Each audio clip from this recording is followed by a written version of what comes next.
All right, man. We are here tonight with a good friend of mine I've met over at the marketplace. His name's Brandon King. He's one of the comics there. He's going to start being a co-host with us here on Ear Candy Radio. What's up, Brandon? Hey, how y'all doing tonight? What's going on, man? Not doing too bad, Bill.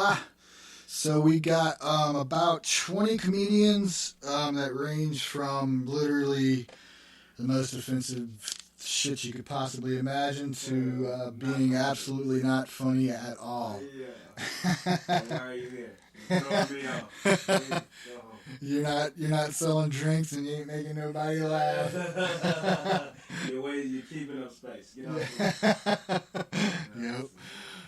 But yeah, so as promised, we are gonna kick this off before we run into the comedy show with the second track off the Balkan Brothers' new album, which is coming out. It's November 27th. You can pre-order it right now. Go to balkanbrothers.com, click on merch, and it's in the upper left-hand corner. You can order the CD, or they got some really cool vinyl. It's like it's 80-gram vinyl, and they did it with all different kinds of colored plastics. So it's really cool stuff, man. So this is Shadow Snakes by the Balkan Brothers. Hang on to your ass, because this gets going quick.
Logan Brothers, Shadow Snakes. We're going to run and jump right into a quick skit from the comedy show. This is Jared Moxley. Yeah, Jared opened up for us last night. So. Did he? Yeah, Jared opened up for the show last night. Jared's hilarious. Jared's a different guy. Jared's hilarious. Let's get this Jared clip going. The sportos, motorheads, geeks, sluts, bloods, wastoids, dweebies, dickheads, they all adore him. They think he's a righteous It's gonna be better, which is really all I care about. The second thing that I really care about is, God, you guys are gonna fucking roast up here. It's too hot. These lights are terrible. I hate them so much. I've been up here for 30 seconds, and I hate every single second. I'm not comfortable. I'm not happy.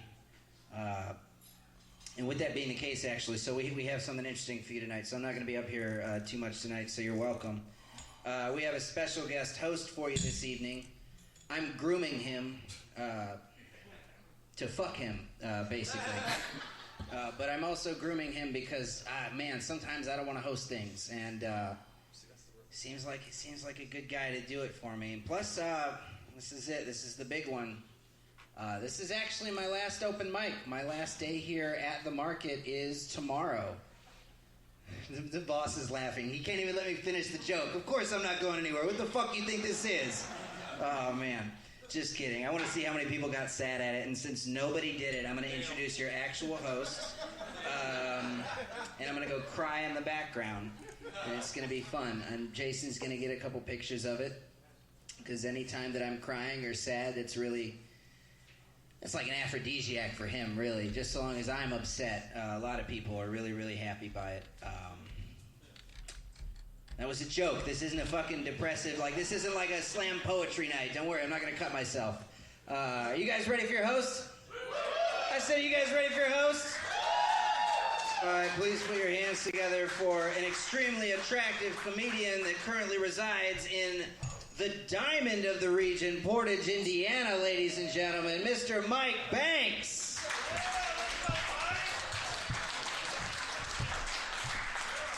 Come on, Valpo. Y'all can do better than that. Come on, keep it going for Jeff. Keep it going for Jeff. Last night here, Jeff. There we go. Come on, keep it going. There we go.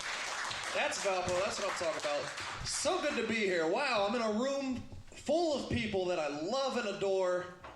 And also there's comics in the room, too. That's great. That's great. You guys are going to hear some jokes tonight. It's going to be wonderful.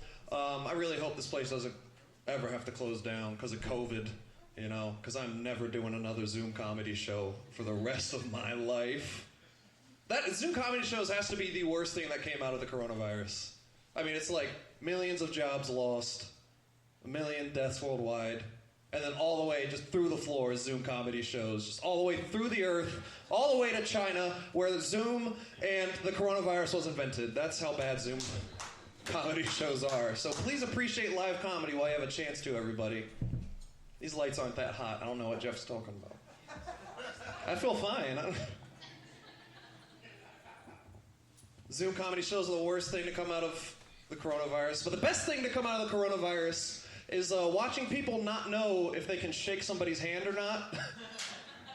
I mean, in this day and age, everybody shakes hands like white people shake hands before the coronavirus. Just like, all right now.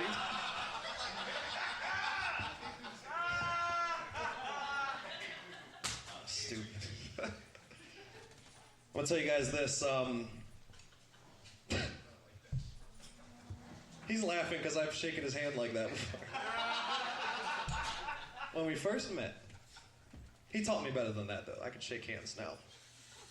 You just gotta commit to one, the hand or the knuckle. You just gotta commit. Make them look stupid. I think I'm addicted to video games, guys. I just realized it like a couple months ago, back when I still had a girlfriend. I was playing a video game, right? And she offered to, while I was playing the game, right? And I humbly accepted the offer, right? But this is how I knew I was addicted to video games, right? Because I was playing like this, and I knew that I had to move my hands to the side, right? And this is the noise I made as soon as she started. I went.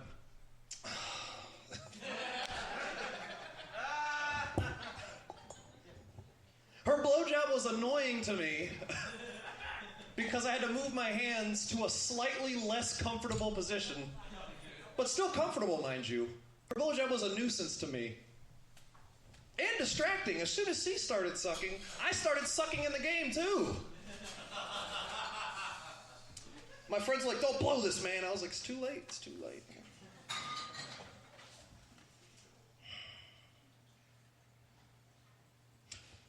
When you swipe somebody left on Tinder, they go away forever. I really wish you could bring them all back with a lower standards button. Like, all right, let's try this again. 4'10", 7 cats, still lives with parents. Now that was a left swipe last time, but 3 terrible dates later, now it's a super like. This guy's laughing because he throws away super likes like they're another $10, $20. Like you would lap dances. No. He spotted me money for that. Dude, the strip club was so sad, I had to watch my stripper cheat on me right after our dance. Y'all don't understand. You don't know Jenna like I do. We had a connection. This country is set to boil politically right now. It's very hot in this country. One of the biggest issues that people talk about, well, actually not recently because of schools shutting down, but school shootings. People are trying to explain school shootings, but it's just pure evil. You can't make sense of it. It's just when something gets more popular, more people are going to do it. School shootings are exactly like getting a mullet in the 80s, right? A couple people did it, and then every white guy that can't get laid was like, I'm next.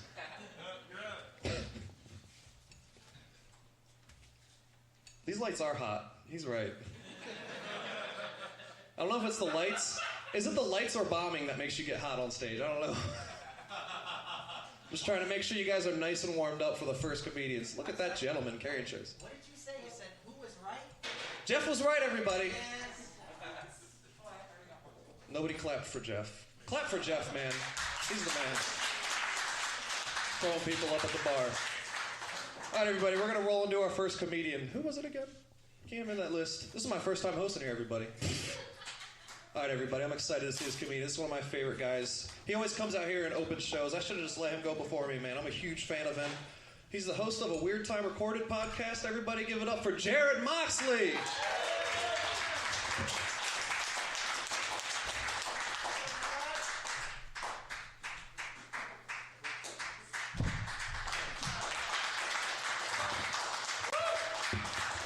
Eric, making that drink just in time, dude. You are amazing. So fucking awesome. All right. Thanks, Mike. No problem. I haven't talked to anyone in 14 days. You are the first people I've talked to. I did a legit quarantine. Couldn't leave my house. I'm really fucking good at quarantining. So I'm an introvert that's been to jail.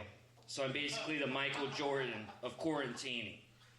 I dunk my ass on that couch every day, just fucking winning. I had a bunch of buddies like, you okay? You gonna make it? Are you gonna make it through quarantine? I'm like, yeah. I'm like, this is my shit. My dad told me when I was 12 years old that I would find something I'm really good at. And I fucking did. And it's nothing. It's absolutely fucking nothing. I can do the fuck out of that shit. I wake up, I cook breakfast, I don't leave slippers. It was honestly the best experience of my life. Anyone else been to jail here? Nice. Hell yeah. I mean, I'm not trying to be a big shot or seem like a tough guy, because clearly that's not what's happening here.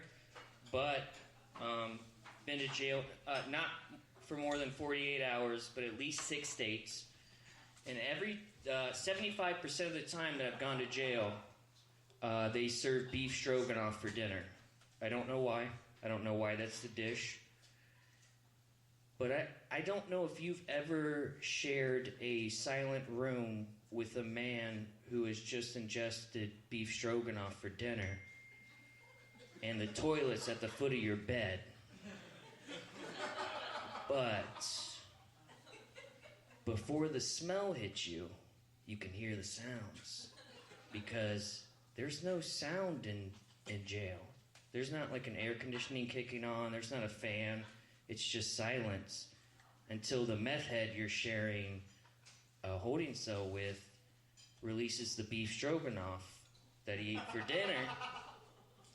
That airy, semi-solid symphony that's coming out of his butt that wakes you up.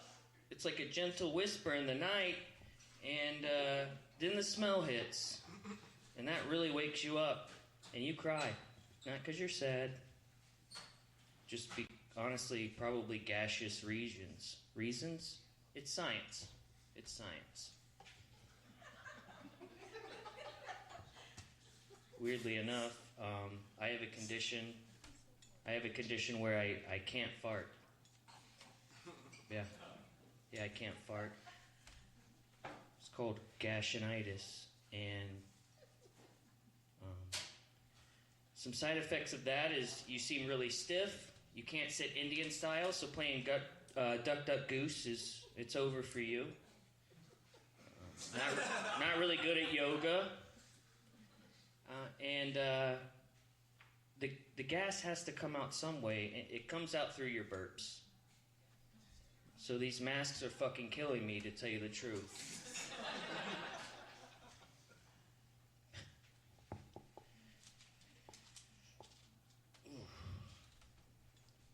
Beef stroganoff farts.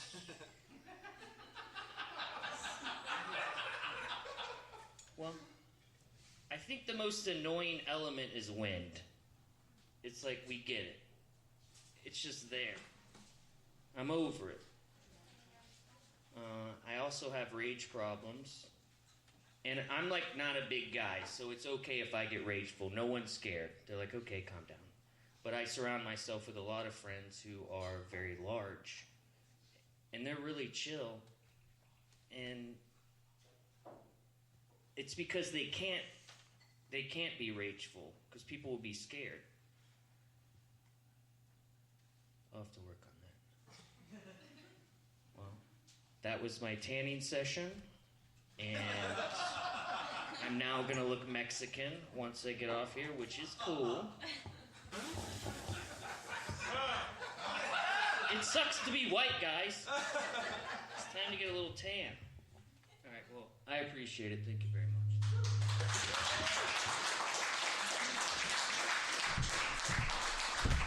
Keep it going for Jared Moxley, everybody. Jared Moxley. Everybody, I just wanted to say, for the comedians, we get 5 minutes. I'm going to put that light on at 4 minutes. So when you see that light, you got 1 minute. Don't worry about it. I'm not going to be too strict unless Jeff decides to sit on the stage, which he's done for me when I ran the light before.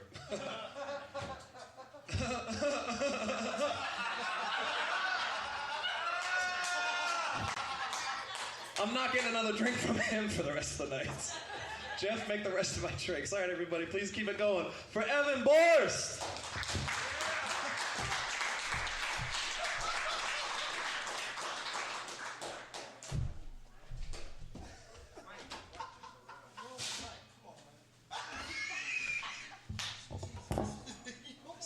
Hello. All right, so I'm just going to start this off by saying somebody in here smells like BO, and I don't know who it is, but I think everybody should check themselves.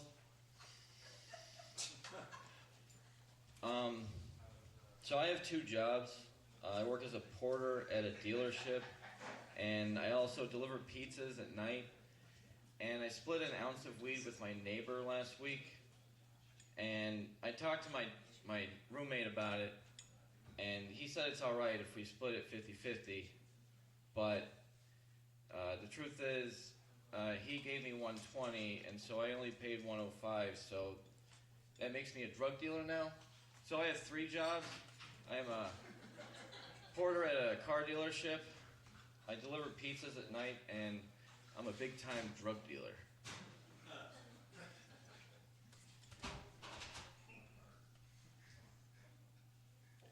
I have also been to jail for about a week. My dad sent me there, and then he bailed me out. and then he pressed charges on me and lost his bail money. It was a whole thing. But I will say, very welcoming, the people in jail.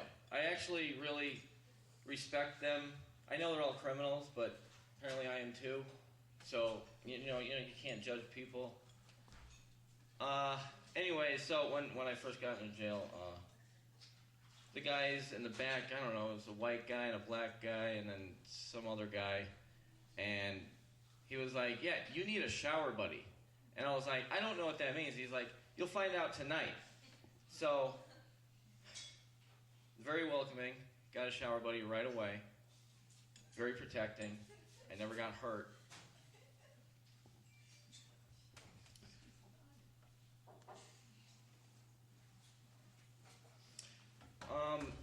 So I make Rotel dip a lot, and I'm going through the aisles looking for the Velveeta cheese, and I saw this special Velveeta cheese. It's called Mexican Velveeta cheese, and it's made with 100% real Mexicans.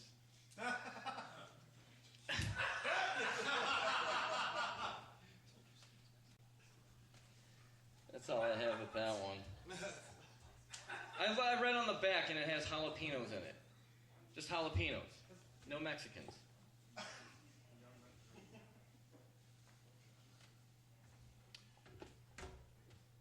Shit. So today at work, I told a kid that his hair looks great, and he just walked away from me, and now I think he thinks I'm gay, which there's nothing wrong with that. I just...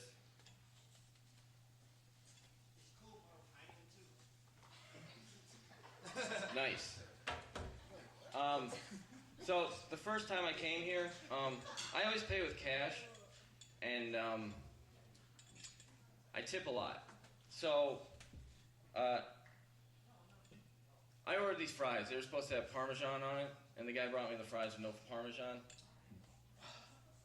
He said, it's on me. And so I pay cash, and he just walked away, and he was supposed to give me $4 if it's on him. And so I went to him at the end of the night, and I was like, hey, this is a weird situation. And he was like, oh, yeah. I don't want to mess up my drawer. So I was like, okay, that's cool. And so he gave me a card for 10% off, which means now I have to spend $40 to get my $4 back, which is a weird situation. But, I haven't looked at you at all. I don't know where I'm at. Oh, you got about a minute left.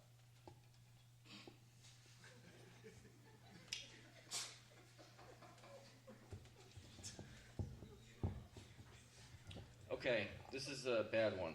But, so everybody chill out, okay? I was talking to this chick at work about witches. She was like, there's two different kinds of Wicca. There's black Wicca and white Wicca. And I was like, what's the difference? Is the black Wicca lazy? The end of that joke.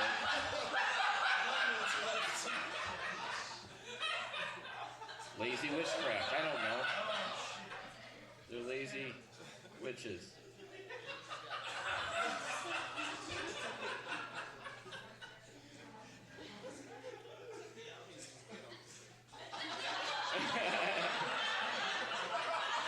Oh, there's the light. Okay. Thank you, guys.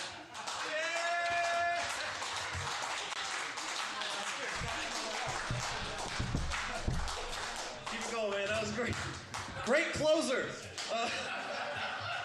Everybody, I want to say it's okay because I forgot to mention this earlier. If you don't come up with a mic condom, you got to wear your mask. And if you need a mic condom, you can find Jeff. He's got plenty.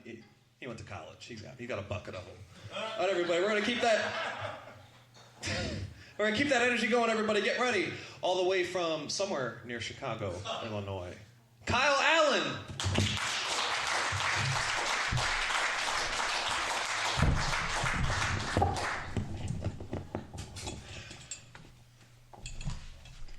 Alright, let's get this over with. I look like I am just one speedball injection from a Vietnam flashback. I look like I take pride in my child support debt. I look like I sold my Harley for a Godsmack tattoo.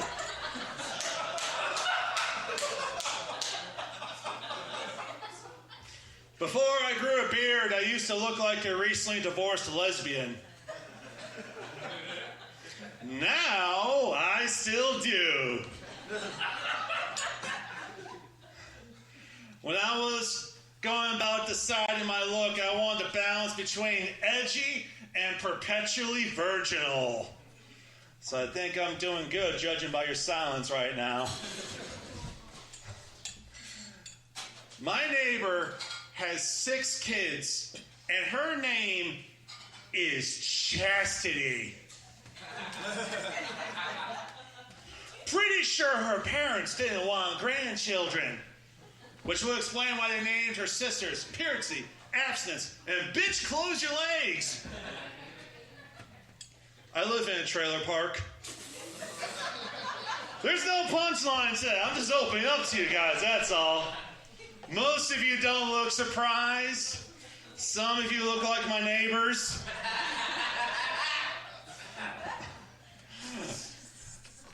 I take it you guys live in those lame-ass immobile homes. You ain't got shit on me. My house can move, man. Even faster when there's a tornado. I used to be afraid of tornadoes. Now I pray for them so I can wake up in Florida. Yeah, try and be a humble guy. Try and express humility at every turn. Not like that's hard because I just gotta count my expired condoms. Just letting you guys know that last night I reached my all-time low record of 5 unopened boxes. That's right, I buy in bulk. Well, I'm keeping those, by the way, because contrary to popular belief, Trojans age like Twinkies. Still good, they just get a little crunchy.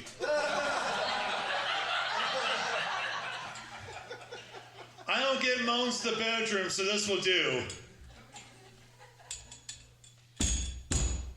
Gotta make your own applause breaks every now and then.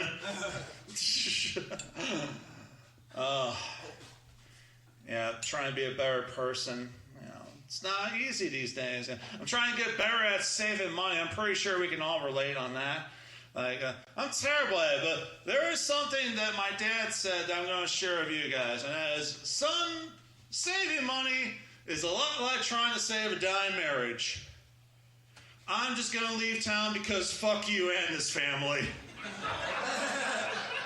Can't wait to share that with my kids. But in other news, I adopted a rescue. That's right, you can clap for that. That's good news. Yeah, I got myself a little 5-year-old Nissan Altima. Well, a Nissan because I don't trust American cars. Last American car I had fell apart so fast I called it Mom and Dad.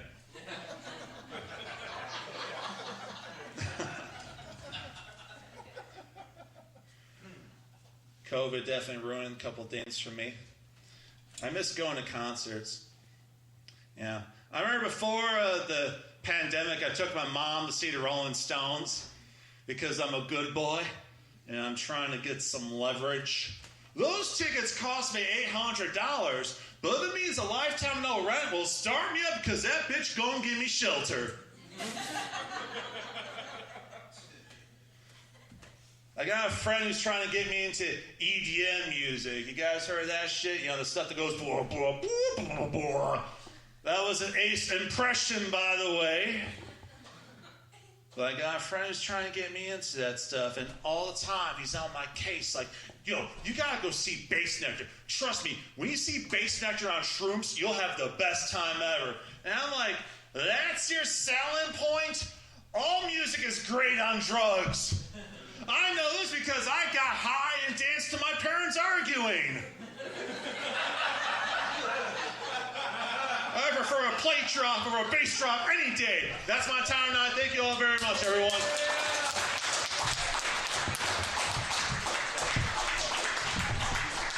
Keep it going for Kyle Allen, everybody. Woo! I grew up in a trailer park too. I didn't know that what I lived in was a mobile home until one day I rode my bike outside and the neighbor's house was just gone. I was like, did they move? What is... It's unbelievable. Also, I was told to say... Doesn't Kyle look like the lead singer of a gay Motley Crue cover band? Or just a Motley Crue cover band. Mm-hmm. That's a good point. I'm not going to riff on that anymore. I'm going to bring up the next comedian. I look up to this guy. He's a radio personality. This guy's the host of the radio show called Coffee with Dean, and he also has a podcast that's coming out some point in 2023, I think, is when he's going to release it finally. Please give a warm welcome for Dean Jernigan.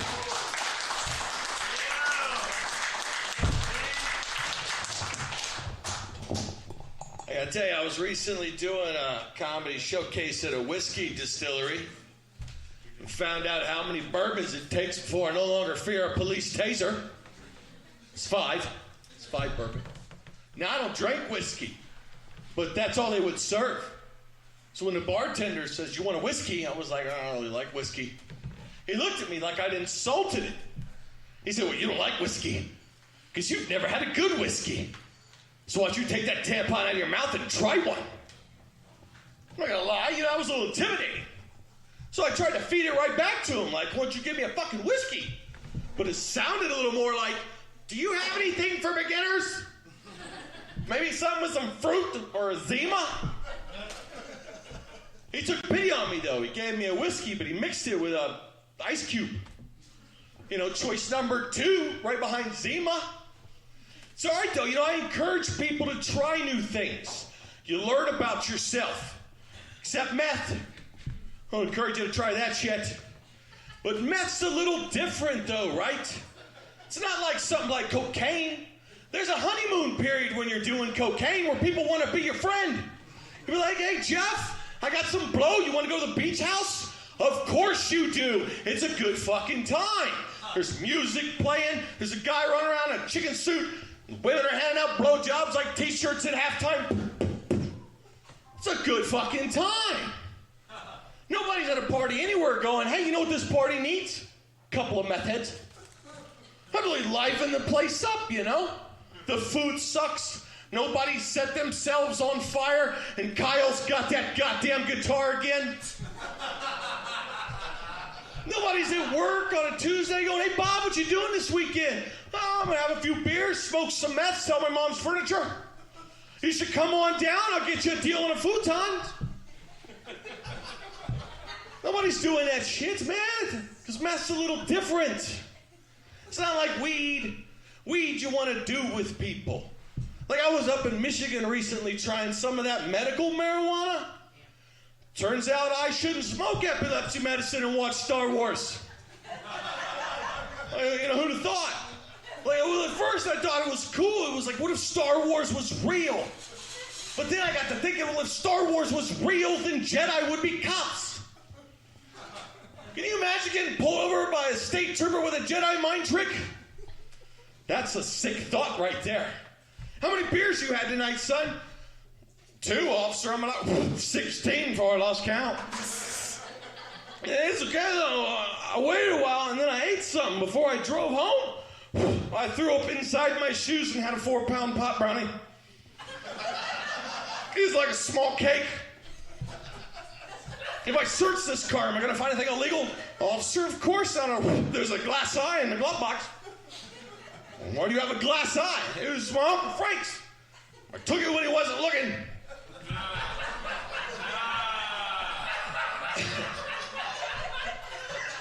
Well, I'm sure if you give that eye back, there's going to be no reason to press charges.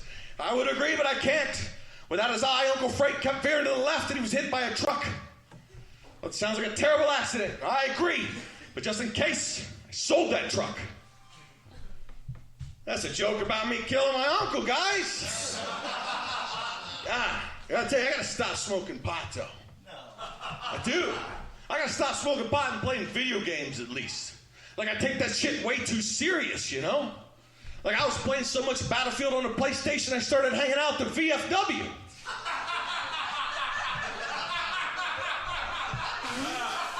It was the only way to find people, that could relate to my experiences, I met a Vietnam vet up there named Herb. Herb was a nice guy and all, but he was one of those people always trying to one-up you. You know these people? Like, I get it, Herb. Yellow fever in the Mekong Delta sounds like it must have been a real bitch. I said I had the worst case of gamer's thumb the clinic had ever seen.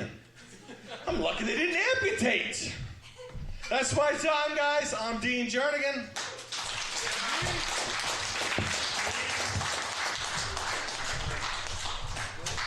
Keep it going for Dean Jernigan. He's the real deal, everybody. He's got a website, DeanJerniganComedy.com. Check that out, everybody. You're talking about whiskey. I like whiskey. I just started to learn that certain drinks pair well with specific items. For example, whiskey goes great with steak, beer tastes amazing with chicken wings, and wine usually comes with annoying white women.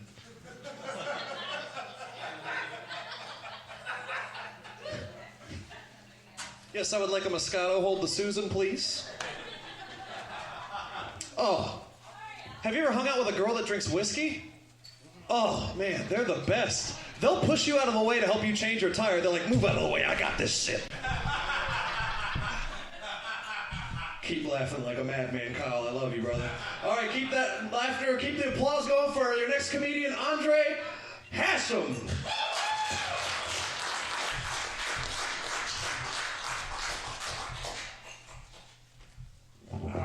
What is up? It is good to be here.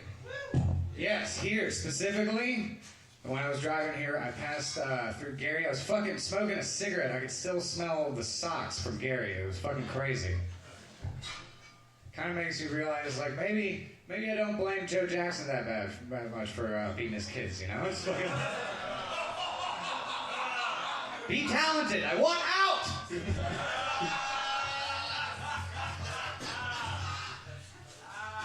It worked. It's fucking...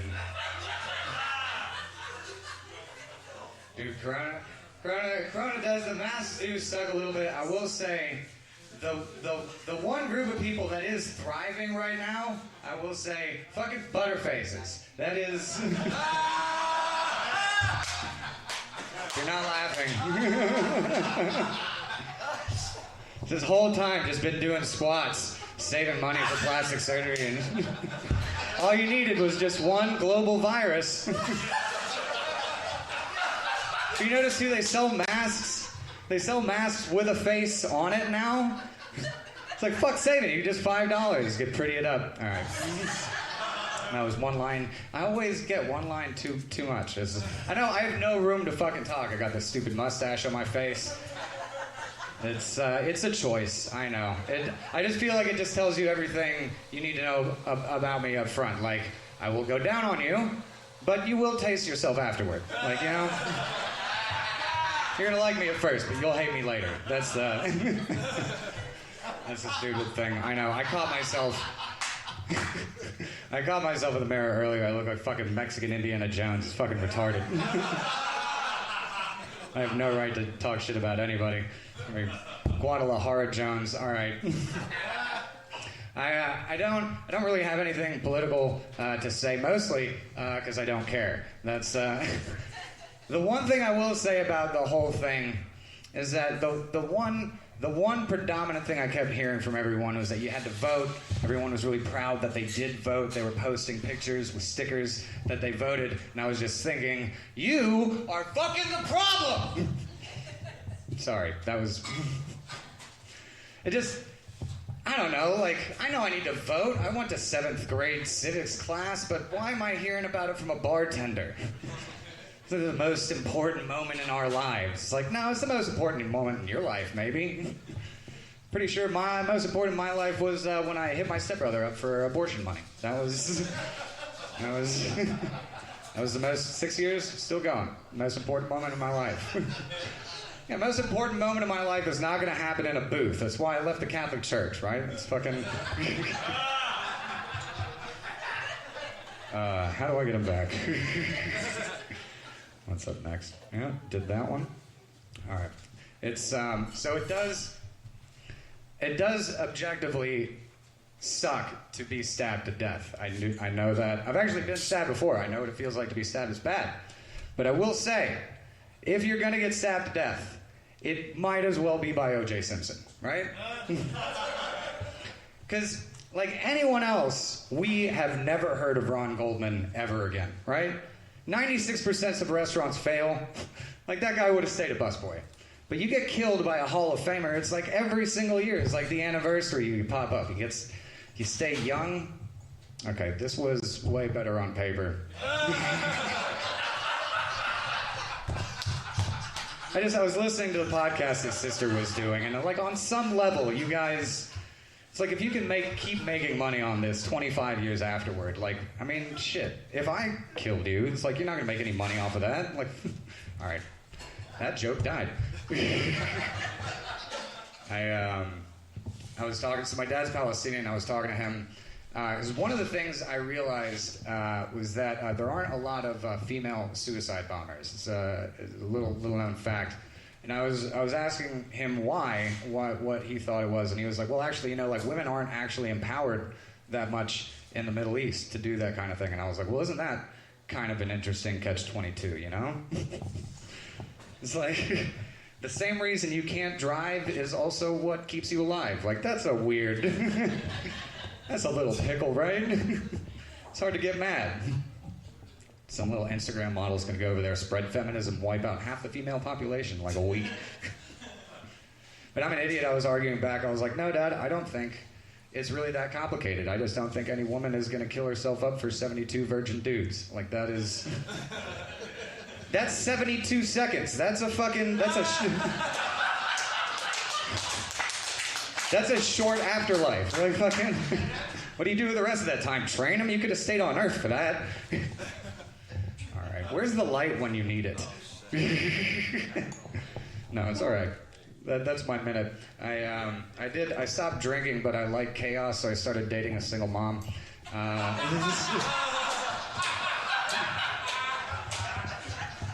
That's how you just give yourself an out, right?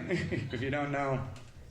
It's fucked up, though, because her kid is 6, and 7 years ago, I did pay for an abortion. So, like, it's weird thinking that, like, if I hadn't, our kids would, like, be hanging out. And I just think, look at all that fucking trouble I saved. That is just all the no diapers. And I'm still here, so I don't know. All right, well, it is an open mic. We'll work on that. Thank you guys very much. Thank you guys for putting this on. Thank you, Jeff. Thank you, Mike.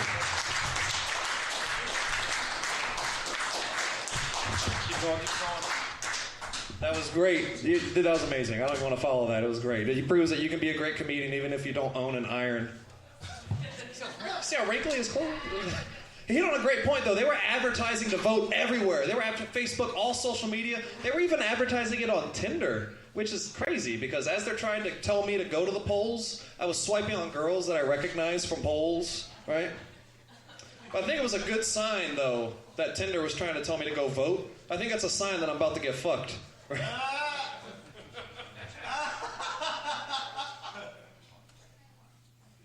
Wow. All right, I lost the crowd right for the next comedian. You're welcome. Shouldn't have done the politics, huh? All right, everybody give a big round of applause for your next comedian, Mike Pickerel.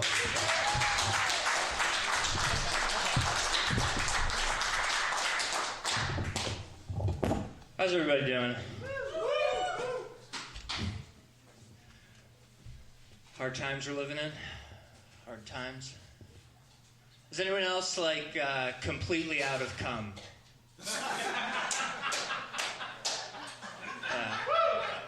Yeah, I had to run to the cum store, like, 6 times last week. It was bad. There's people out there, like, looting, like, TVs and shit, and I'm just filling canvas satchels filled with cum.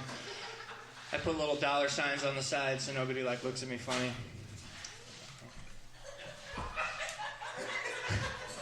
I stand before you today, a former Super Summer reader. Yeah. I used to win gift certificates to Pizza Hut for reading good in the summer. I used to read well, now I just read good. What am I going to do? I used to be a good person. I don't know what happened. I used to be a good person.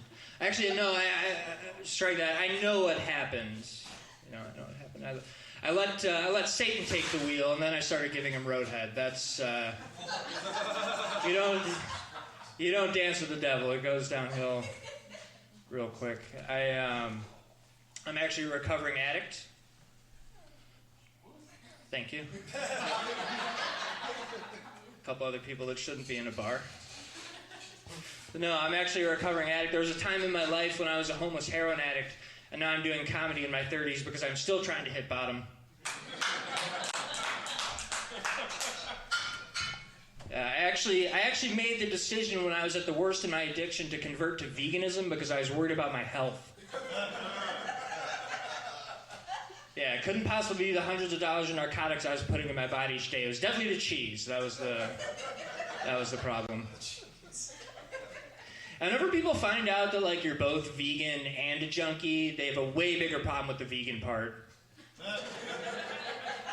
Like, tell somebody you're a junkie, you get undeserved sympathy. Tell somebody you're a vegan, you get misplaced anger. Like, I used to have actual conversations with people where I'm just like, yeah, you know, I used to shoot up and live behind a dumpster. And they're just like, oh, man, I can't believe you didn't eat bacon.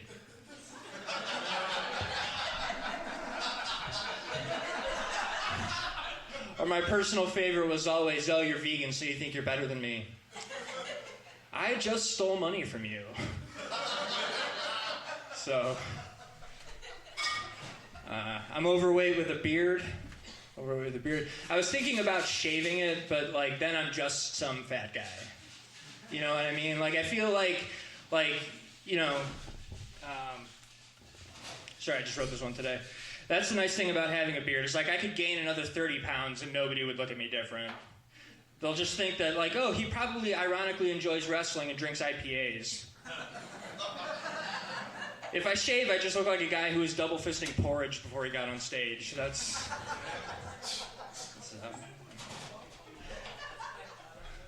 I broke up with my ex-girlfriend. Yeah, she just needed to be reminded, I guess. It's kind of a shame, though, that we broke up. It was kind of a shame. You know, she was really my type, you know, like brunette, emotionally abusive. You know, just really reminded me of my mother. You know, so it was kind of like a shame, you know, we couldn't make it work, you know, but we had kind of like a codependent relationship, you know, like she was an alcoholic, I'm a recovering junkie, so we kind of had that like Sid and Nancy thing going. Yeah, Sid Caesar and Nancy Pelosi. Two people that don't make sense put together. Have you guys ever been so angry in traffic it's given you the illusion that your life has any meaning? Yeah, me neither. I got invited to a Christian improv show recently, which is kind of ironic because the fact that Christian improv exists means that a just and loving God probably doesn't. I mean, don't get me wrong, like, I don't want to rub anybody the wrong way, like, I don't want to, you know, like, ruffle any feathers or anything. I'm just saying, like, but it just seems like, though, if there is a God, you know, it really doesn't believe in me either, so, I don't know. I just, like, my big thing is, like, I just kind of hope there's no afterlife, you know. Just rest assured, though, I'm not going to be one of those chumps that dies doing what he loves. I'm going to die doing what I hate. Dying? I mean, I've never tried it, but it kind of seems like it sucks. Yeah, no, it's just like the possibility, guys, that like I just hope there's no afterlife. The possibility that I could be reunited with everyone I've ever met. Guys, if I die and go to heaven and my entire family is there, I'm going to kill myself. Thank you.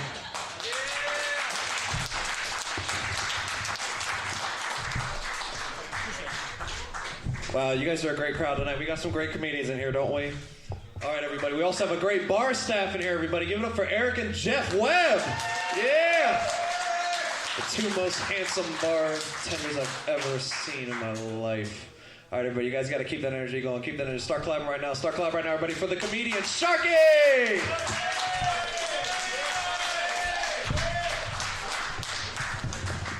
Give it up one more time for me, Sharky. Because it's all about me, Sharky. I'm Sharky. It's all about me. Who's it all about? Sharky. Because when you got it, you got it. And you know it.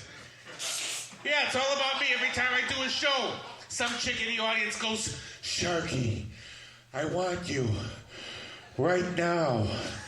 But it always comes out, get off the stage. Yeah, it's all about me. Every time I do a show, somebody yells out, "Give it up for Sharky! Give it up for Sharky!" They must be dyslexic, because it comes out, "Sharky, give it up!"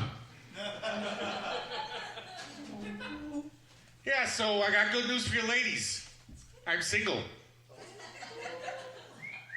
So I only have the old Sharky charm. Chicks get so flustered they write down the wrong phone number. One time I gave a chick a call on the phone, she got so excited, she didn't know what to say, so she hung up. I can't help it when you got it. You got it. And you know it. I did a show the other night, somebody yelled, "Look, it's the Penguin on Batman."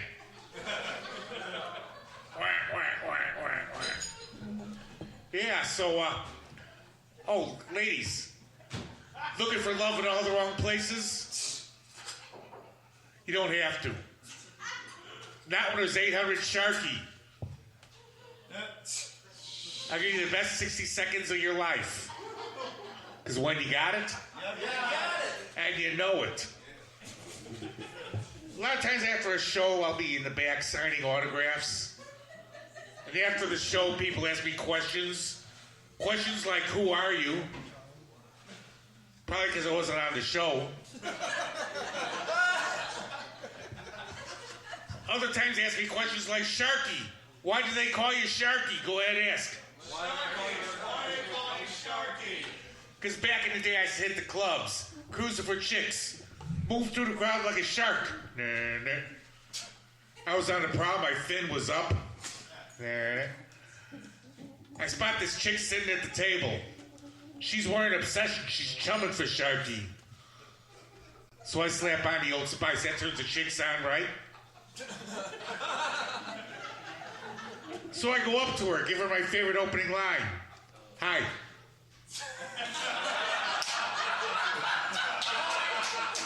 I said to her, "I'd make love to you in a minute." She went, "So I've heard." Mr. Microwave. So my reputation as a lover gets around after a full 60 seconds. Chicks want more.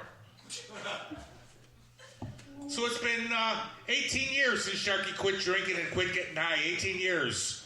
No booze, no pot, no coke, no shrooms, no nothing. Yeah, no, none of that. Yeah, I smoked pot over 30 years.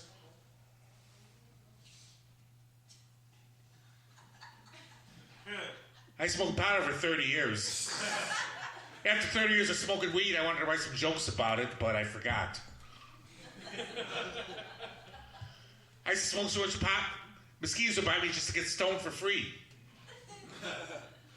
Oh yeah, but the thing about smoking weed, it made me paranoid. I'd pull over for a cop, turned out to be a pizza delivery car. One night I got so stoned I flagged down the police, ordered a medium sausage and mushroom. They didn't laugh. They searched my car. All of a sudden they're going, "Been smoking weed, pal?" I go, "Would you believe I hit a skunk?" They didn't buy that. Next thing you know, they found a roll-up ball of Kleenex. They're shaking it going, "What's in there?" Because they thought there was cocaine. There was, but that's besides the point. They're shaking it, go, what do you got in here? I go, "Boogers." That really pissed them off. They searched my car, found 20 pounds of weed in the trunk. Good thing they were Chicago police. Ended up with only 1 pound. And a warning ticket. Don't do that again. Yeah, so a lot of times guys ask me the same questions. Questions like, "Sharky, how can I charm the chicks like you do?" Go ahead, ask. Sharky, how can I charm the chicks like you do? Well, first off, you gotta know how to make the chicks laugh. I go up to these 2 chicks sitting at the bar. I lay on the old Sharky charm. They were a little slow. They didn't start laughing until after I walked away. And I know you chicks like to check out guys' rear ends. I know that, because as I was walking away, they're going, "What an ass."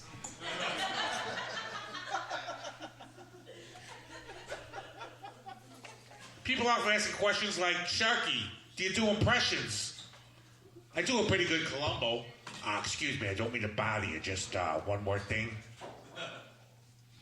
Lurcher Butler from the Addams Family at a Bears game.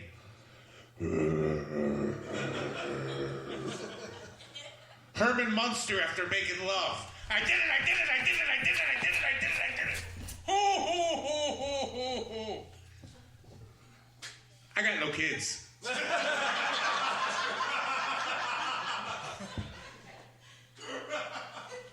I know what you're thinking, Sharky. I want to be your baby mama. I know it'll really impress you. I live downtown. Downtown Hammond. But before I get out of here, as I mentioned, I do have nieces and nephews and great nieces and great nephews. I'm sitting on the couch playing with my 4-year-old great nephew. Yeah, I'm going, I got your nose, little fella. He goes, I got your wallet, old man. Okay, thanks a lot. Remember, when you got it.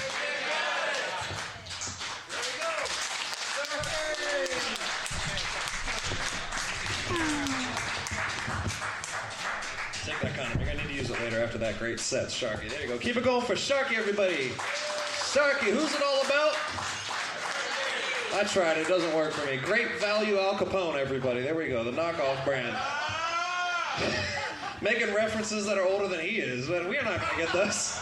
All right, everybody. Keep that energy going for one of my greatest friends of the comedy business, KC.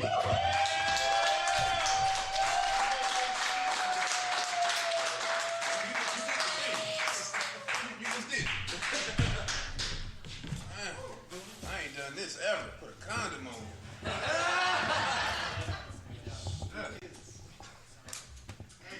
Man, it felt weird and shit. I'm like, damn, how you?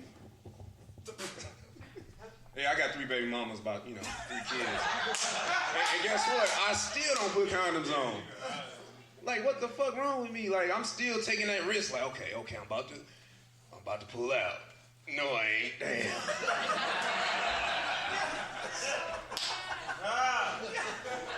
Then I wake up regretful. I go like this, because I know that child support gonna be a bitch. Because when I found out, white women put they dudes on child support too. I thought it was just black women. But now white women do it too. I was in a room full of white dudes. I was at a temp job, and they was all complaining about child support. I was like, what? Child support? You? Yeah. I'm a terrible stepfather. Damn. I'm just joking. No, I am though. So my stepson broke his tablet. And I don't know about y'all, but kids now, they come out the coochie with a tablet or a phone. Like, they stay in I don't know what it is now. Like, the technology's raising them now. So he broke his tablet, ooh, okay. So I had like an old phone that I didn't use, you know what I mean? It's been off for like almost a year, never turned on, you know what I mean? So I said he could use my old phone, because he loves watching YouTube, and that little precious bundle of joy watches the same shit over and over. Old McDonald. I hate Old McDonald. I want to kick his ass if I ever see a farmer and I ask him his name and he says McDonald, we fight.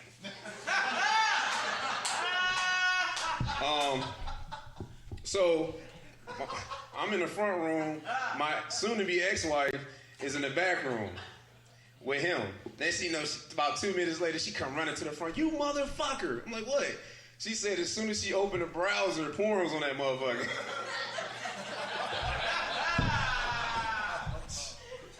I said, damn, I haven't used that phone in a year. That motherfucker remembers that shit? That's fucked up. Let me see. Now let me go to my phone now. Yeah, I don't want to break it. I might open it and then...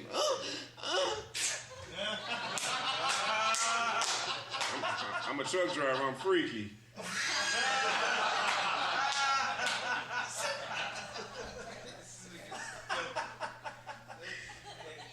I'm a truck driver, right? So this really pisses me off, right? Like, okay, for example, like I was in the bathroom, I was brushing my teeth. Truck drivers do this all the time. We brush our teeth in the sink. That's all we got.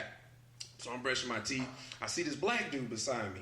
So I'm brushing my tongue. I'm really getting in there. So I'm like, hey, I'm a comedian. I'm going to try this little joke on him, see if he laughs. I'm like, hey, bro, can you imagine somebody doing all this and they breath still smell like shit?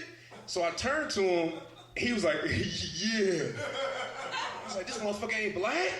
He's African. I hate that shit. That bothers me.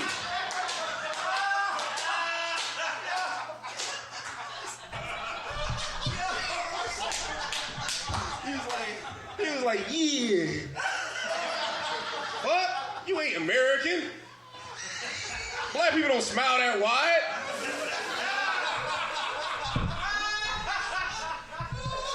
What you happy about? What? I stopped the conversation. I went back to brush. What's this motherfucker? Yeah. Let me see here. Go to these. I got bad luck.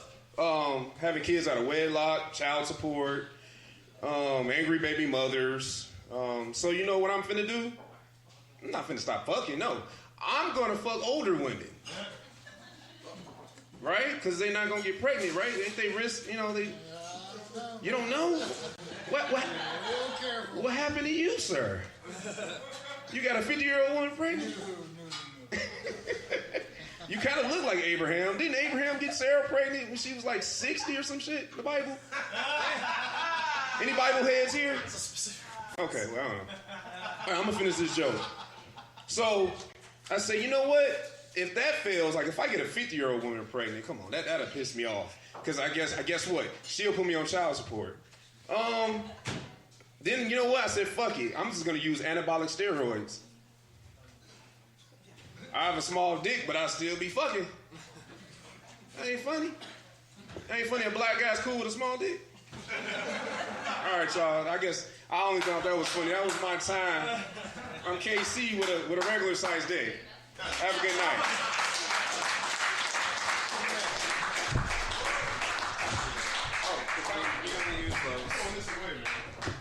Give it up for my brother in the comedy business, KC from the G. Represent Gary tonight. You know he drives all over the place. Hey, did you met Michael Blackson in a bathroom? No, it's another comedian. All right. All right, so that was my boy KC. Yep, he's pretty funny dude, man. Yeah, KC's hilarious, and he's not blind about them baby mamas. He got 3, 4, 5, 6, 7, 8, 9, 10 of them. I couldn't find him on Instagram during the show. I was going to record him because I've seen him before. I knew it was really funny, but yeah, KC's very much he look young, but he's 60, 70 years old. He's very much an old man. He lives on the road, trucker, just old. So when we're running this, you've got your. We'll make this quick. I'm showing Brandon how to run this thing. So you got your tracks and your playlist. Your playlist can be like, as you can see, like 2 hours long, because it's just one solid piece of audio. Mm-hmm. Your tracks are like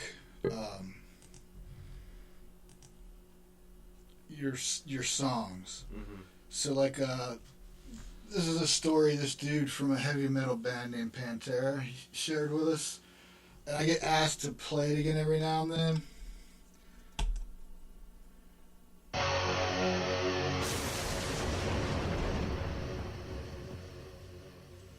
In 1986, I was in a club band in New Orleans.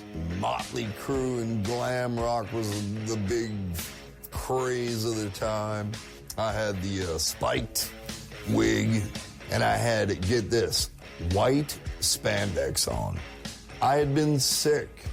I learned that when you are sick and you consume too much vitamin C, it can have dire consequences. We started off the set, and I think the first big belting high note I went to hit, I shat bright orange stool. And I knew it happened, so I waited for the guitar solo and like walked backwards off the stage and had to borrow someone else's worn sweaty spandex. And then woke up the next morning with the crabs. The end.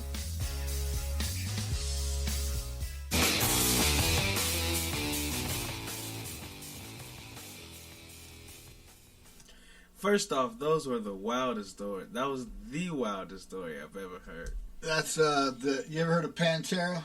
Yeah. Like Cowboys from Hell, Far Beyond Driven, all that stuff? Yeah.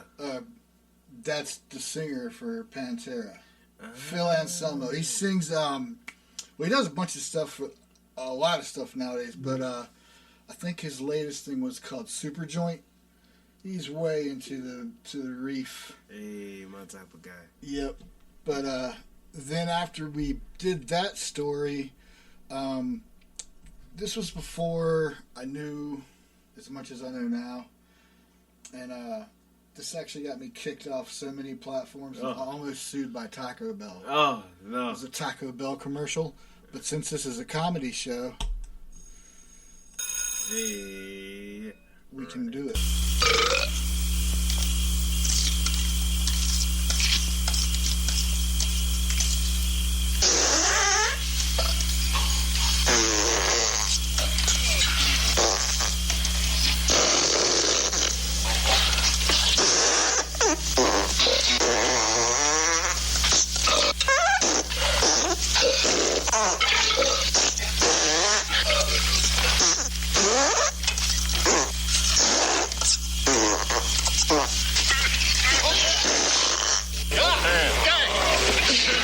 How about some more beans, Mr. Taggart? I'd say you've had enough.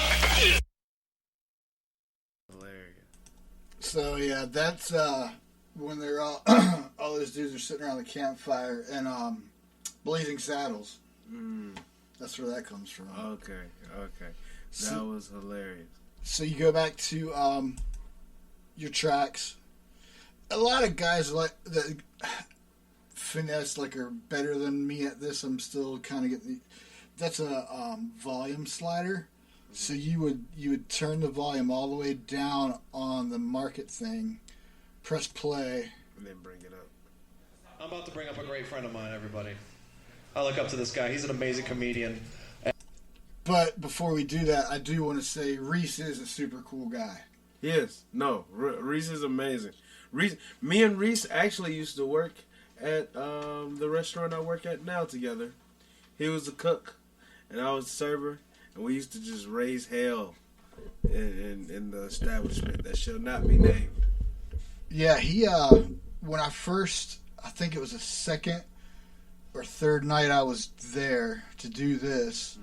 I'm not good with names, so I had met Jeff, the original host, and for whatever reason I thought his name was Scott. He gave me his business card, and then but I put it in my wallet. Figured I'll pull it out if I need it, And so then I called the guy Jeff for 2 weeks. He never corrected me. He was just like, "Hey, what's up?" He never said, "Hey, by the way, my name is Jeff, not Scott." And then I came in, and apparently getting older makes you not good with faces either. Because I saw Reese and thought it was Jeff. And I walked up to Reese and I said, "Hey, man, sorry I've been calling you." I was like, "Hey, Jeff, sorry I've been calling you Scott for the last 3 weeks." And he just looked at me. He was like, "What?" Yeah, he's like, "I'm not Jeff. That's Jeff." And I was like, "Who the fuck are you?" He's like, "Well, I'm Reese." But yeah, Reese was one of the actually Reese was the first comedian. You know how I just kind of sit all by myself over on the couch and talk stuff. Reese was the first dude out of everybody there to walk up to me and sit down, and what he told me made me take this whole thing 100 times more serious. Mm-hmm. He was like, "Man, I really appreciate the fact that you're coming here and doing this. That's really cool." And he's like, I just quit my job to spend more time, developing my comedy career. So yeah, I know I know a lot of people that you could probably talk to a good chunk of those comics, and a lot of them done it. A lot of them quit mill jobs and good paying jobs because stand up comedy is a thing that you just can't walk in a comedy club and do. No, you cannot. You know, just because you're funny doesn't mean you're a stand up comedian. No, and it doesn't mean that it's funny when you stand up and do it. Yep. Conversation and stand-up comedy are two different things. Now, you can make conversations into stand-up comedy, but stand-up comedy and conversation are two different things. Yep. Now, I tried it twice because, like, whenever I do sound for guitar players or bands or whatever, the way that I get into their head the best is to put myself in their shoes. So I was like, you know what? If Reese is going to take this serious enough to quit a good-paying job, I'm going to throw myself to the wolves and figure out what he's doing and see what this shit feels like. And when you say something that you think's funny as hell and it's crickets, dude, it's tough. It's a tough room, man, because you're telling jokes to a room full of comedians. Yep, and we all think I don't want to say we all think we're better than each other, but, you know, watching a comedian on stage is like watching someone else, you know, fuck your woman. It's kind of like, I can do that better. I can do that way better. No, it's like playing a guitar solo in a room full of master guitar players. They don't want to hear it. Yeah. And every single note or word, they're totally criticizing, like, well, the delivery of that was shit. I would have said it this way. I would have done it this way. Yeah, exactly. And that's not just stand-up comedians. I know from acting experience. That's also actors. Actors are very much like, I could fuck her better. You know, that's the mentality. That's the I can do it better. But I always tell people stand-up comedy is kind of like it's like painting. You know, some people paint casually. Some people just have a nice glass of wine, go out with the girls and paint. Some people paint to show the world and to show their talents, which I think both are good. Both are good outlets. And I never realized, like, how close performing musicians and performing comedians are personality-wise. Because we, like, us musicians, man, we put it all out there, like our heart and soul. The good ones, you know what I'm saying? The guys that come out and make the hair on the back of your neck stand up are the good musicians. The good comedians are the guys that come out and your eyes are watering, or you're just like laughing your ass off. I can't believe you just said that, you know? Like, I'll tell you what too, man. Like, good notes are like good vocabulary. The perfect example is with your skit about mamas don't mama no more.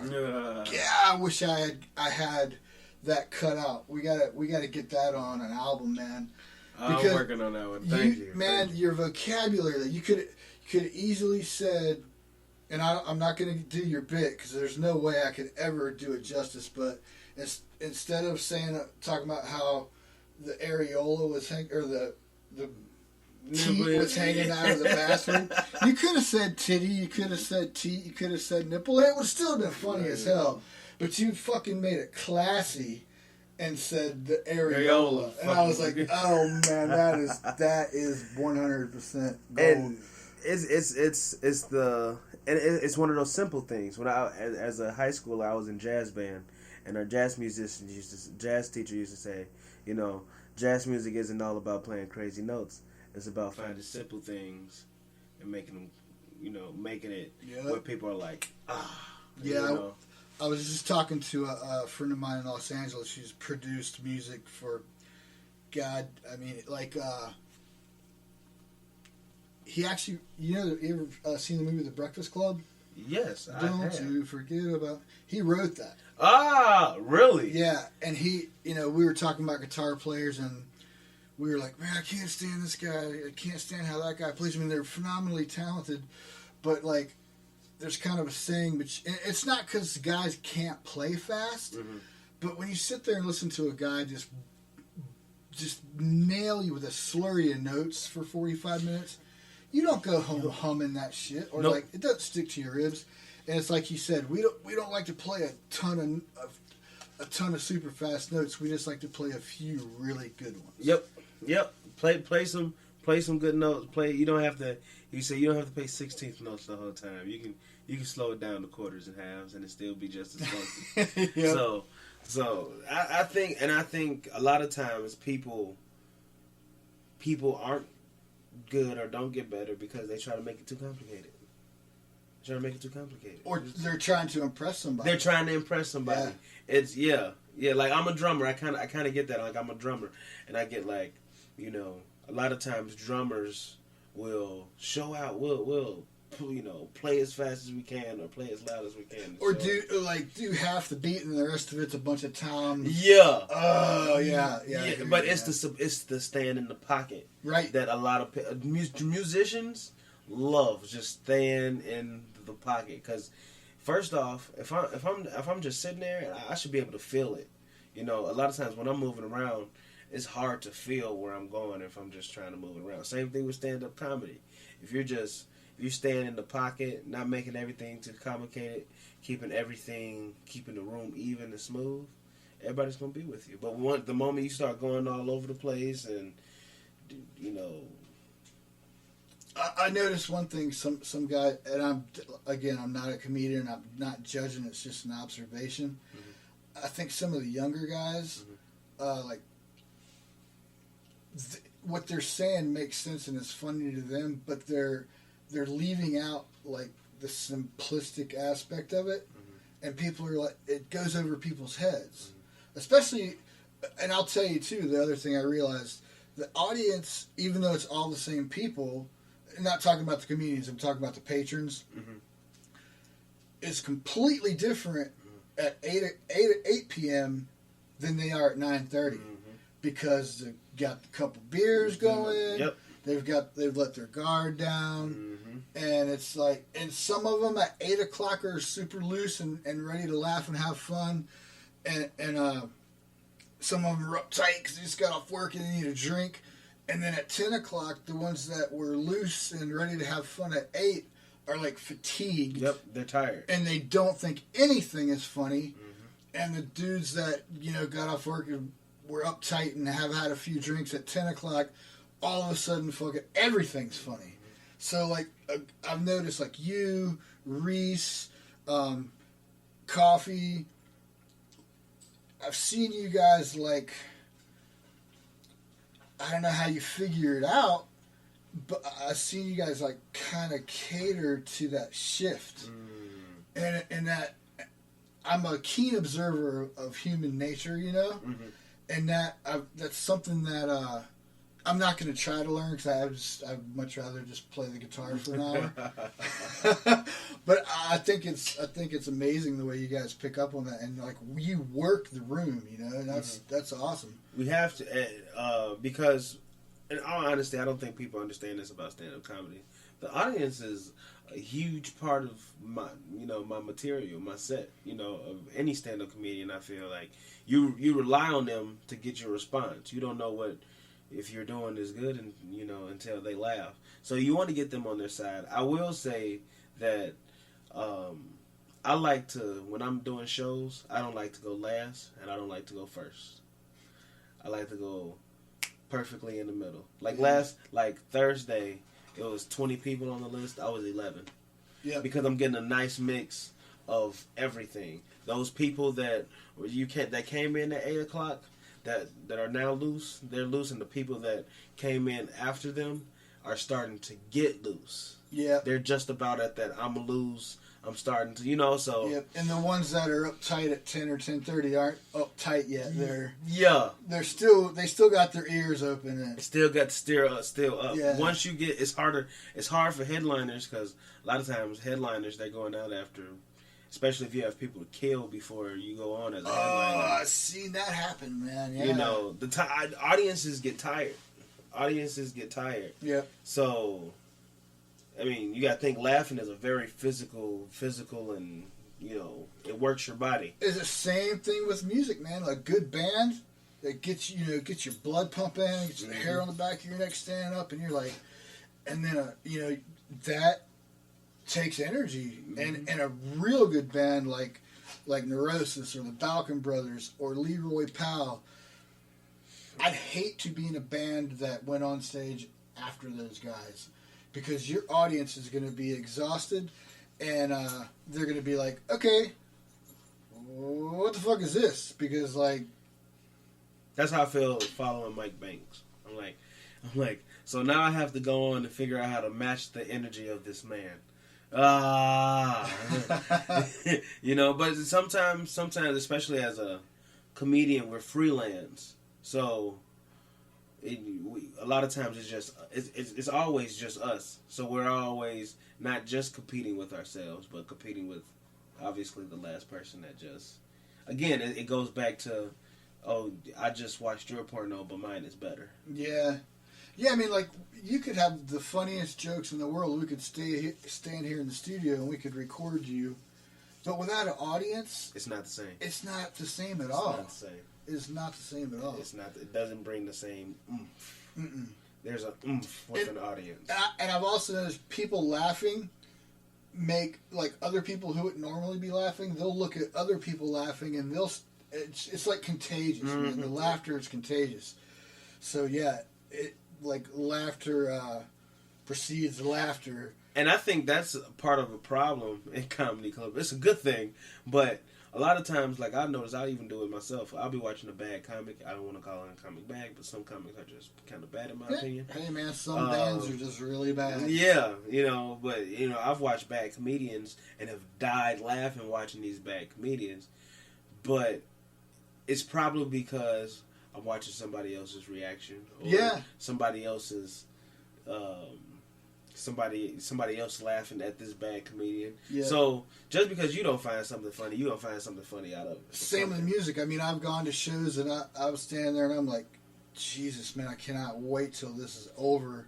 And I look around, there's people having a great time singing all the words to the songs. And I'm like, that's why I don't judge music. Like, we'll play music on the radio show and people will email us and say, what in the hell, Because the thing with the Ear Candy Radio is, if you don't like it one week, just listen to it the next week. Because we play everything, man. It's not like a heavy metal show or a rock show or a blues show. We play country, rock, blues, EDM. We got some stuff coming up from some people overseas. And so, yeah, if you don't like what you're hearing, wait 5 minutes kind of thing, And that's a great thing. It's like, it's an art. It's this appreciation of the art. Music as an art, not a lot of great musicians like Michael Jackson, Prince, all those guys. They hated genres. They hated the idea of music genres. They thought it was just art should just be art. Music should just be music. Yeah, they never wanted to be labeled as pop stars. A funk guy. Yeah. Or Yeah, that's putting people in boxes. That's separating the categories. That's just like at one point in time we had colored. There's a thing called colored music. It's like colored music. Music is music.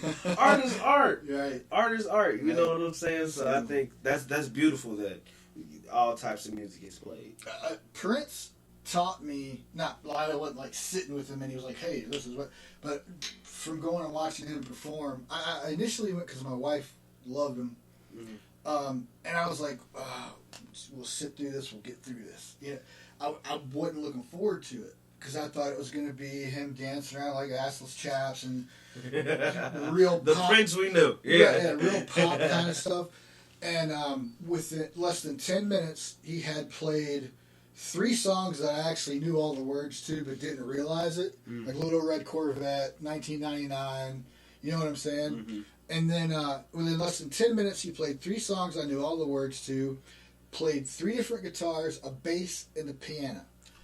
And his whole entire stage crew was wearing tuxedos, which I had never seen before. And I've seen Neil Diamond, and his crew wasn't even wearing tuxedos.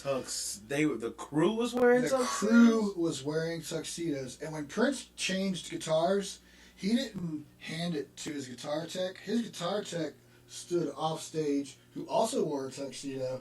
He would take the guitar off and literally throw it. And Prince didn't play cheap guitars. And his guitar tech, it was like they practiced it a million times. She grabbed that guitar out of the air. I mean, it was... By the middle of the show, I was obsessed with Prince. I have been ever since. And back to what we're talking about, different music and not being stuck in a genre. That man sat in Chicago. He used a stage called... Sorry about that. That's the USB. Called The Round. So it's right in the middle of the whole auditorium. Mm-hmm. So everybody all around it can see what's going on. And he brought out a bar stool and a Purple Taylor acoustic and played chicken picking is a form of country guitar. Mm-hmm. He played the theme to the Beverly Hillbillies. Chicken picking style that would make any country guitar player be like, son of a bitch. He was a musician. He was a performer. It was unbelievable. And then, I got so freaked out over that show. Right after that show, we went to the show in Grand Rapids. And right after that show, we followed him back to Minnesota for the 777 show. I fucking couldn't get enough of the guy. Wow. Because, I mean, piano, guitar, bass, any instrument that dude touched, he was like a prodigy on any instrument he touched live. I was just like, and I've been to a lot of concerts in my life, and he's hands down, was unfortunately hands down the best musician I have ever seen in my life. I bet. There's that. No, people don't perform like that anymore. People don't put on shows like that anymore. Nah, if you guys can find it, go. It was on YouTube. That song by Radiohead called "Creep." I'm a creep. Prince did a cover of that was so much better than Radiohead's version of it. They wrote it. And Prince was real weird about having his stuff on YouTube. He would always have it pulled down. Mm-hmm. The band loved his version of it so much they sent around a petition, begging him to please put that back up. Really? And if you listen to him doing "Creep," I swear to God, man, every hair on your body will be standing on end. It's just unbelievable. The musicality. That's how I kind of feel about when it comes to Michael Jackson. Because Michael Jackson was one of those people, like, he did all types of music. Even though he was very viewed as a pop star, he really had the punk rock hits. He had the hip hop hits. And I think because they all came from a school of the same people. Like, they came from James Brown.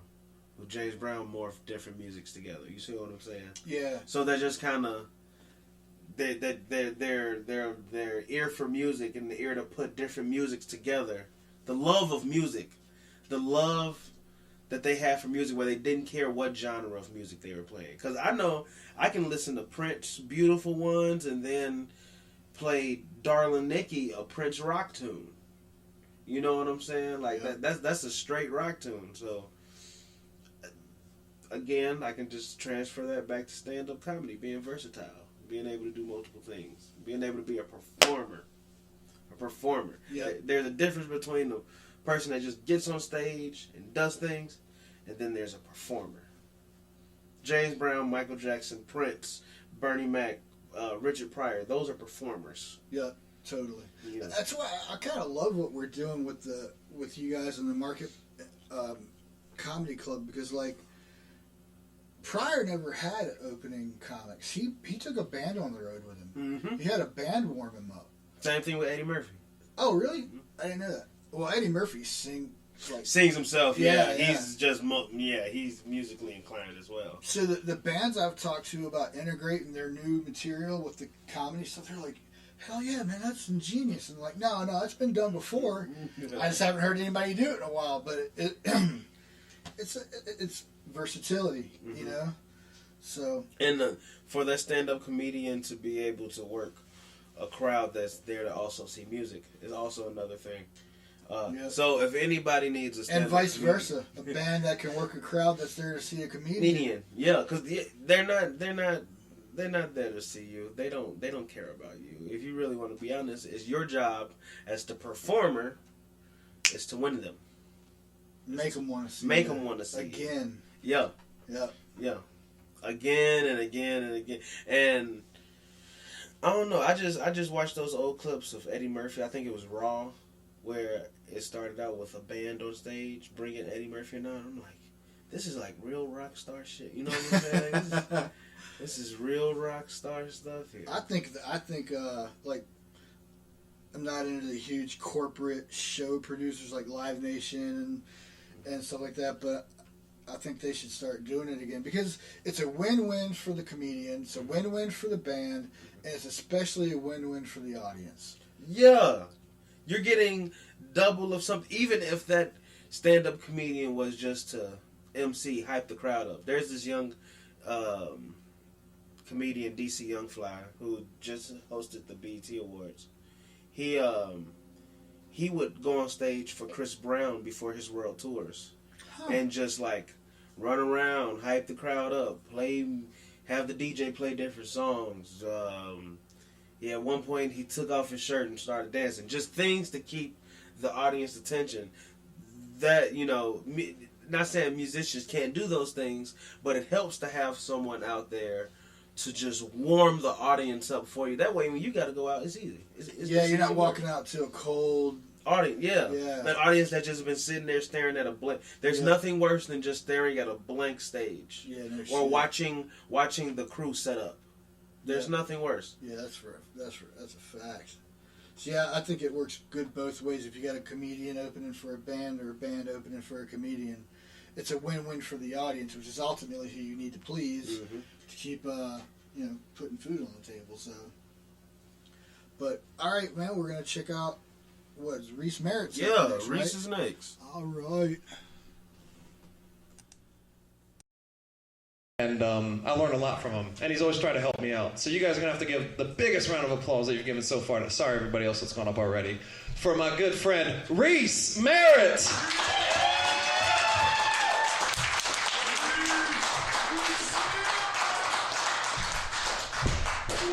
How the fuck is everybody tonight? I've noticed nobody ever asks the comic how he's doing. How you doing? I don't know. I hit a fucking deer last week. I was coming home from here and fucking hit a deer going 65 miles an hour. This motherfucker didn't budge. At all, like 65 to 0, and he's just staring at me, unblinking.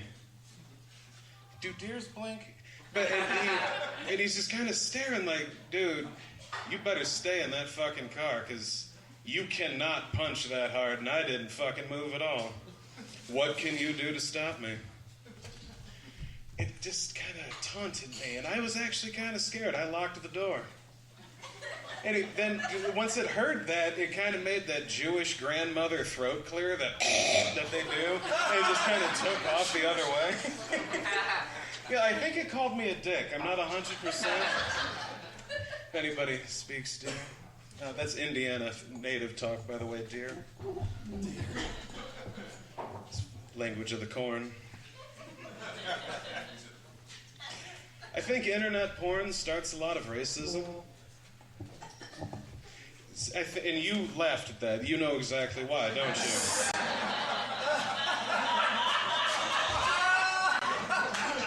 There's nothing wrong with that. I mean, I can tell you're sitting on your chair a little weird, but...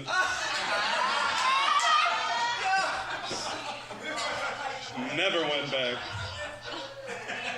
But like even in like the thumbnails of when you're browsing through porn, it's 2020, everybody's fucking doing it. I'm not the weird one, finally. But when you're browsing through and you see those thumbnails, whenever it's a white guy with a gigantic schlong, the girls always look surprised. Right? Like that's some bullshit. It's always like. Well, if it's a black dude with a giant one, it's like she prepared for it. She looks like a sniper about to take the shot. I got this. It starts, but seriously, I think it does start a lot of racism, but it's the only racism that I accept.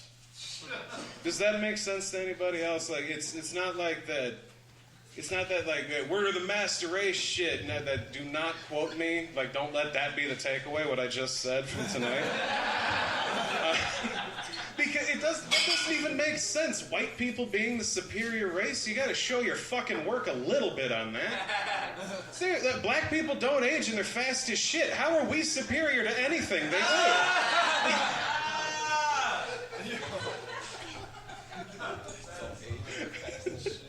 I do love black people, though. It's not why did you laugh at that? I love black people. That's not the joke, motherfucker. So I'm going to do a bit. I have never done this bit on stage ever. I wrote this joke when I was 12, and I have been performing it at every single fucking place I work, regardless of how little people laugh at it. But I'm going to see if I can't get you guys to laugh at it. Brandon, I think you know exactly the bit I'm talking about. You there, sir. What's your favorite song? Yes, you. What is your favorite song? The music. 5, 4, 3, 2. What is your favorite song? Jesus Christ! Okay, you. Okay, what is your favorite? What's? See? Nailing crowd work. I thought the most relatable thing. Favorite music. Yeah. It's adorned by who? They didn't write that. No. That was me and Kid Rock. The bullshit, it doesn't make sense. All right, we wrote that back in 1964.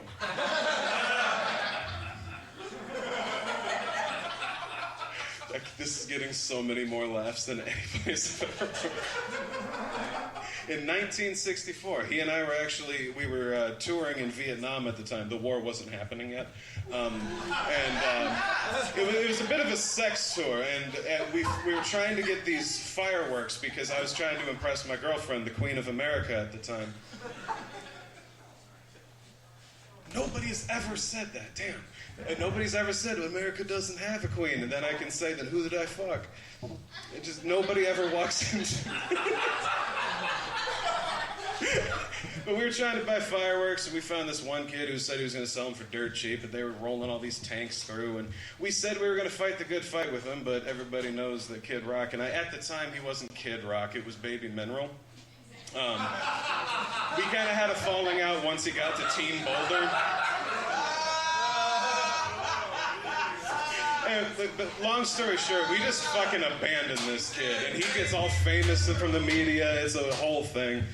But I can't believe that actually worked. I'm going to keep working on these. That was improv. I love each and every one of you, by the way.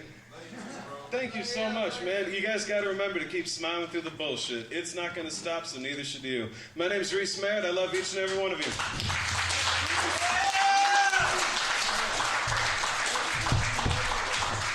There you go, Reese. All right, everybody.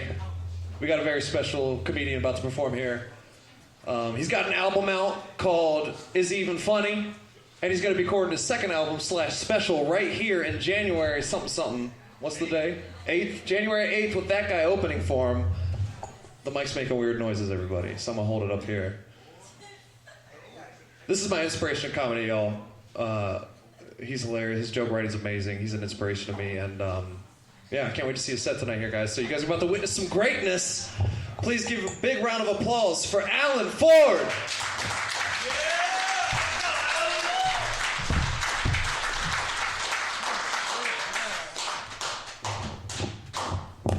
No pressure, huh, Mike? Thanks, man. Man, I go come up here and bomb. That's your inspiration, Mike? Good job. I just sent the Facebook read. You guys Facebook read? Yeah. Anybody Facebook read on the toilet? Don't lie. I know some of y'all do. You sitting there so long your leg fall asleep? Yeah. Y'all lying in here, man. I Facebook read. I read that some guy tried to rob a bra factory, but it was unsuccessful because he kept running into booby traps.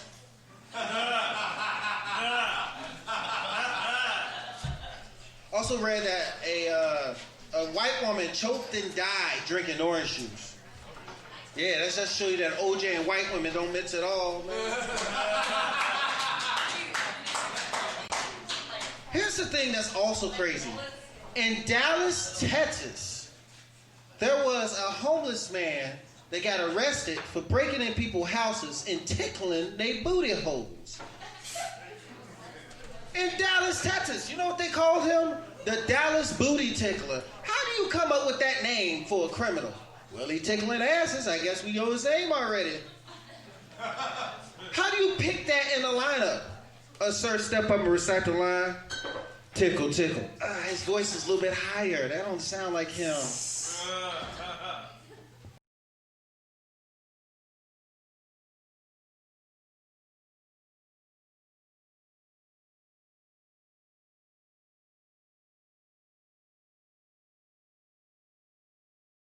And what kind of homeless man, after breaking into somebody's house, like you carrying a huge ass TV, hold on, let me do something. Tickle, tickle, and then just run off. Like, come on. Now when you don't give a homeless man and you say, hey man, you better watch your ass, that means a whole different meaning now. Said all of that. I learned in 2020, having a weed man is essential. Yes, it is. You gotta have a good weed man. Like I've been through several weed men. Like I have a weed man who sells me drugs and then listen to gospel at the same time. It was like, what is going on? You ever got bought weed from Jesus Take the Wheel? It's like, what's going on? Take the Wheel or this eighth? I don't know which one. So, boy, I had to stop buying weed for this one dude. He used to sell me CBD. Now, y'all need to be careful. Some of these drug dealers are selling CBD. I knew it was CBD when he said a pound of weed was $25. I was like, hell no. That's a Walgreens price for a Walmart item. That is really nice. Really nice. And CBD is the worst. CBD is like getting weed from Wish.com. It is shit. You ever order something from Wish.com? You order a 2X shirt, you end up getting a small. It's like, what the fuck is this? This is what I paid $8 for shipping and handling for? That's some bullshit. I got a new girlfriend. My old girlfriend broke up with me because I used to say dumb shit. Like, man, we say dumb shit. Like, one day I walked in the house and was like, huh, that's not my penis in your mouth.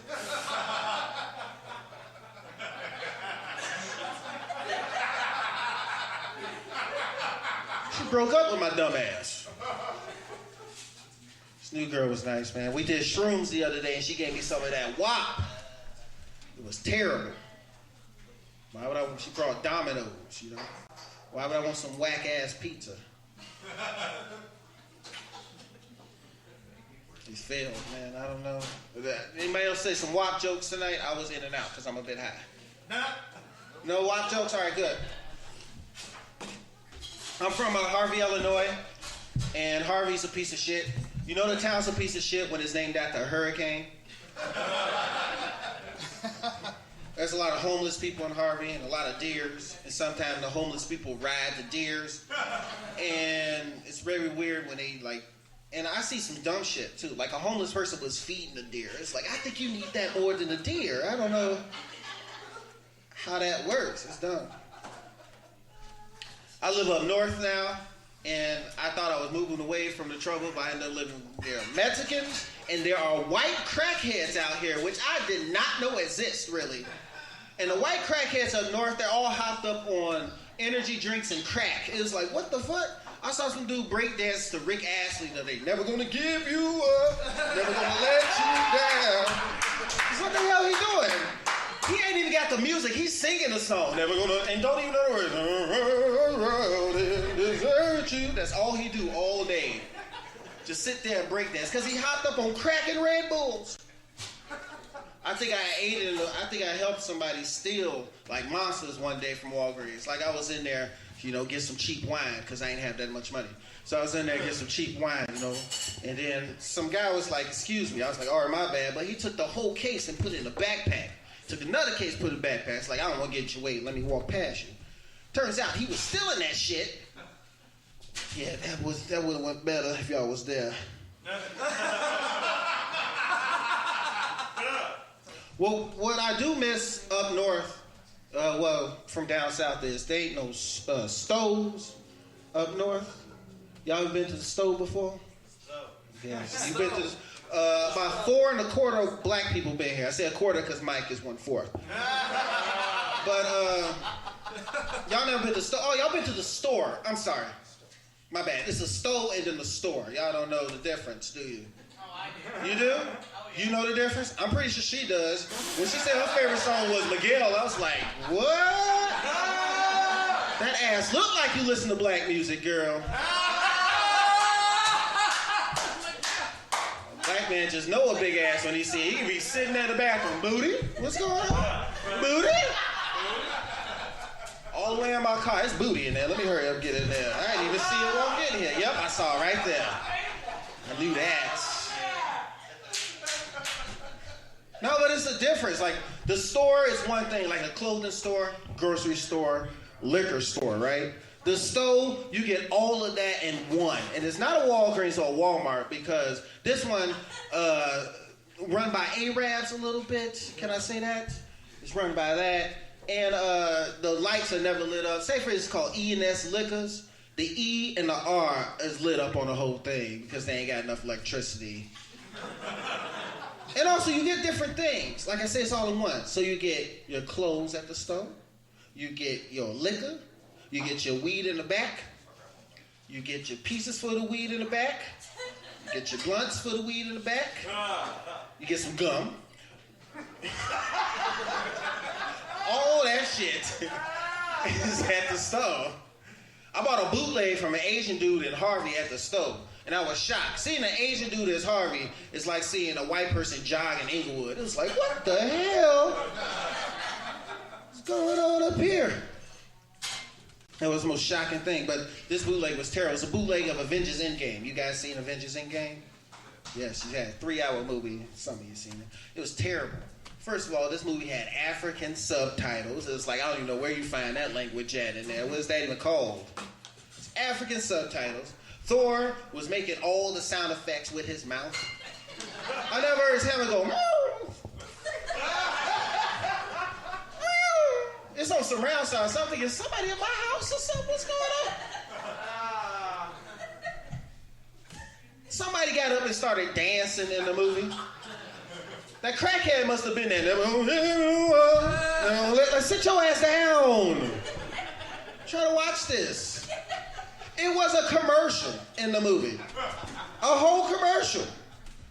During the dramatic scenes, it was a scene where Captain America was getting his ass whooped by Thanos, and I was loving that, because that's the only time I seen this scene. I get to see a color beat up a white man, but that's it. Y'all get it because Thanos is purple. You know what I mean? My bad. I lost attention in the room. But anyway, the scene was dramatic, and all you hear is Falcon say, Cap, check your 12. Cap, check his 12 real dramatically and turn. Next thing you know, all you hear is, I have a structured settlement and I need cash now.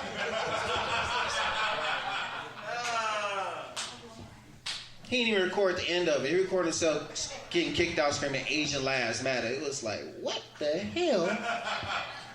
I'm going to end on this. I like watching people get fired from their job or quitting their job, especially quitting their job when they don't have a car. That is hilarious. You ever seen that shit? You ever see somebody quit their job and they have a car? They talking so much shit. It's like, hey man, fuck y'all. I got dreams. I'ma be all right?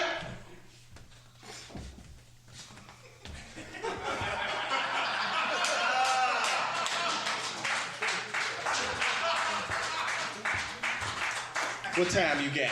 All right, my name is Hal. You guys be great. Thank you.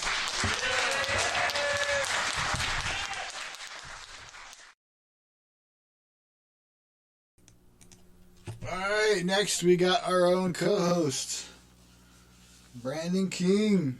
Yeah, I'm gonna be real with you. I don't remember what I said this night at all. I don't know if I'm working on new material, old material, just freestyling. So we all gonna see what I said. Huh? hit him up on Instagram at BRANDONACOMIC at Brandon a Comic on Instagram. Yo.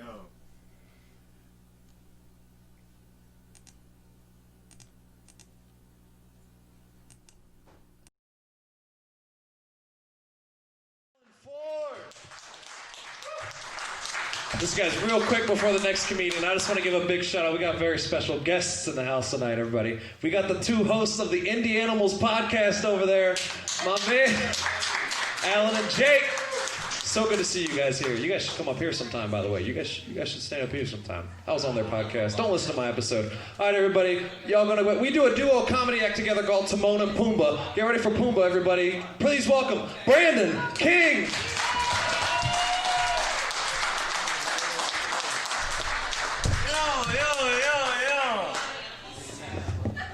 I'm gonna make the condom joke. I don't do them bitches either. I don't. It's hard to find garbage bags at good reasonable prices. How we doing tonight? We good? Yeah. All right. It's a lot of chatter. I'm too high for that. Y'all gonna have to stop that. My memory does not work like this. All right. I got a question before I start doing anything. Mike Tyson or Roy Jones Jr., who y'all got? Mike Tyson. Y'all really think so? Don King. Where did that Don King come from? I think Mike Tyson gonna win though. I agree. Did y'all see Mike Tyson's interview with Joe Rogan? Any motherfucker.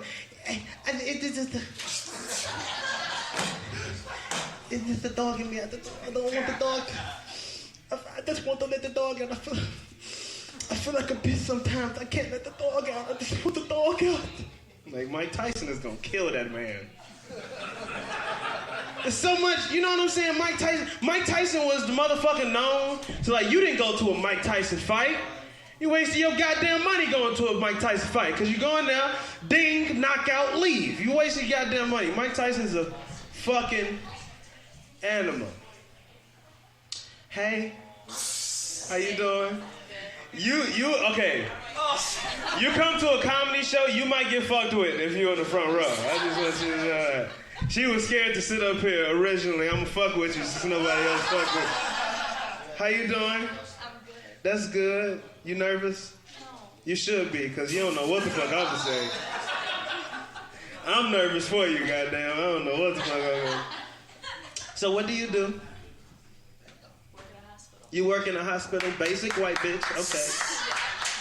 Every white girl I know work in a hospital. I know because I date a white girl and she work in a hospital. So, and that's and you know that is true.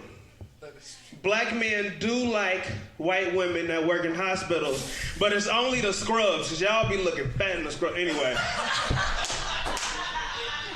What you do in the hospital? Everything, be taking care of shit. Yeah. Make sure people don't die. Yes. That's what you do. Feed them, dress them, wipe their ass. Yeah. See, you pretty to it. I bet an old man be all in there. Come on, baby girl, I need a wipe. You know, an old perverted ass man ain't getting touched no other way. Wait till them young nurses come in. Hey, baby girl, I ain't got bathed yet. Come on, just. Now, the man they spit in here last time, he missed the crevice right underneath her. He didn't. Damn. Old man are just fucking creepy. All right, Reese. Hey, Reese is my homeboy. Don't Reese look like Fat John Travolta from Pulp Fiction? Cause I'm saying that out of love, because we used to work together. We worked in a restaurant, and they let you dress up. And one year I went to him, I was like, yo, you should be John Travolta, and I should be Sam Jackson. And we can get this shit rocking all day. We worked at a burger place. You know.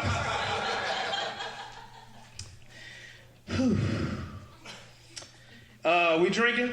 Anybody be drinking tonight? Look, y'all good. You know, y'all a pretty good audience. You know, doing comedy to a sober audience is like, it's like fucking a dead chick, you know? Ain't no punchline to that. Just imagine what it'd be like fucking a dead chick, man. I mean, you look shocked. I can say some shit a lot worse. Like, okay. I see the light. It's gonna be my last thing. I'm gonna get the fuck off stage. I just came from the South. White people, shut up. There's too much talking going on. Hi. I just came from the South, and the 6 hours of the 10-hour ride there, it was nothing but cotton. Cotton. Reminders of bullshit of the past. Reminders of people working to death. And I started to think on the state we're in now. I don't have to work till I'm dead. You know, I can go where I'm at, you know, where I want to. I can fuck white women when I want to. I'm telling you, we've made great. I like how the one Negro in the room with his hood up. Take your hood off. You're gonna get me shot. And I ain't even got a hood. Oh. Nah, but I'm saying, man, my point is that I'm coming back to you, because my point is, moving to a predominantly white community, I've learned a few things. I've learned that white women do suck dick really good, because I got a white girl gave me head so good one time, I was like, you know what? Give me the 40 acres, keep the mule. You know, you can keep that. Thank you, that's for the history buffs and rules. But you know how, like, when you come to your senses, you know? Only the men gonna know. You know how you come, you be like, oh. I was like, oh, bitch, you know, I still want that mule. Bitch, it can be a Honda Civic, Toyota Corolla, a Prius. Isn't that what it's called? A Prius. You know black people don't pronounce all the words and add and take away letters. All right, I think that's my cue to get off stage. I will be here tomorrow night. What time, Jeff? 8 o'clock. If y'all want to see more of me, just Braden King everywhere on social media, okay? All right.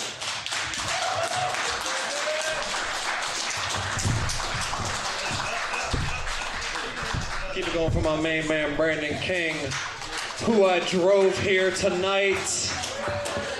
I like to call this portion of the show broke comedians that I have to drive to everywhere because they ain't got no vehicles. That comedian and the comedian coming down. We got a lot of talking in the room. I'm surprised that it's not you guys right now heckling right now, talking in the background. Kelsey's everybody. Do you know in a parallel universe, the market closes early and then we go over and heckle you at Kelsey's? That's how it happens, man. I got $20. I think I can afford a soda there. Or maybe a water. I don't know. I got the most expensive restaurant in the back. Yo, okay, indie animals. Keep it down to the back. Keep it down to the back, indie animals. All right, who's the indie animal of the week? Her? Yo, what's going on? Y'all got... Ooh, okay. I'm going to see what Steven going to do with this. All right, we got a Mexican guy in a flannel. You guys ready for that? Mexican guy in a flannel on Valparaiso, everybody. Backwards hat trying to balance it out, but it's not going to work. We listened to Nas on the way here and Eazy-E, so we got them revved up for you guys. I hope you're ready. All right, everybody, please give a big round of applause. Big round of applause for Mexican Chris Angel, Steven Saylor.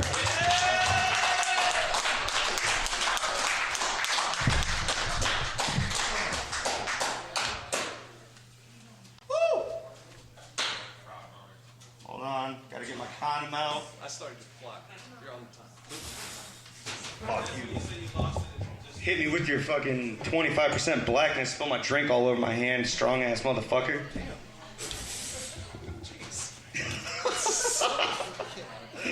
Oh shit.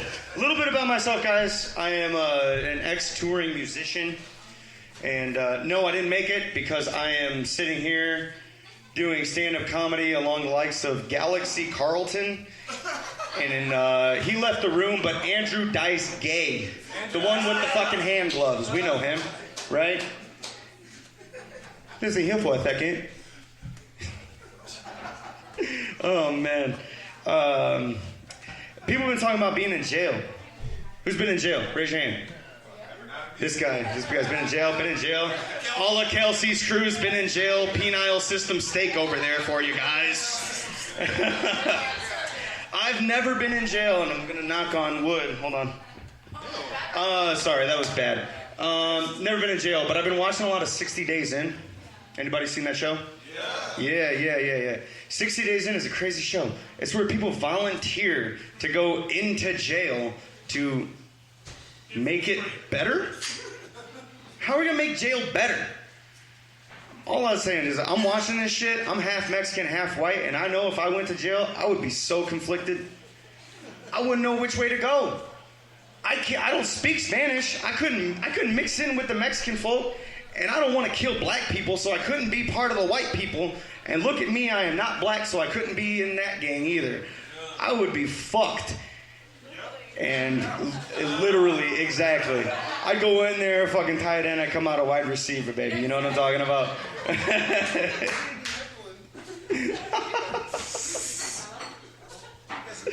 You've been to jail, you know you have. She's got the braid in the back. She's been to jail before. 2020's been a crazy year. How many people have done crazy things over 2020? You. I know what you did. You created a fucking OnlyFans. Me too, baby. You thought about it. That's a lie. You made more money than I did. Look at me, goddammit. You could stroke your pussy and make fucking $50,000. I could stroke my dick and make fucking 5 cents. You wore turtlenecks and made money?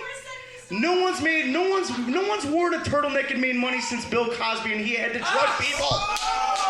God damn it, you didn't have to drug nobody? Fuck. Oh, and you're a white girl. You love Starbucks money, don't you? Orange spice, pumpkin spice latte, yes. Strawberry refresher. Hey, friends don't let friends go to Starbucks alone. Hey, but first off though, friends don't let friends say stupid shit like friends don't let friends do shit. Okay? Fuck off. If your friend wants to do something, be like, hey, I don't agree with it, but go ahead. Whatever makes you happy. Stick a finger up your ass. Whatever makes you happy. I don't care. How many of us got best friends out there? That's right. Give it up for your best friends, man. How many of us got drug dealers that are our best friends? Yeah, man. It didn't start off that way, man. I met this guy. I wanted to sell drugs.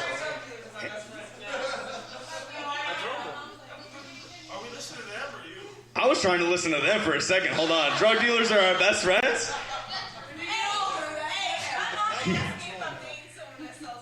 Oh, shit. Why did she ask that? Is that your mom?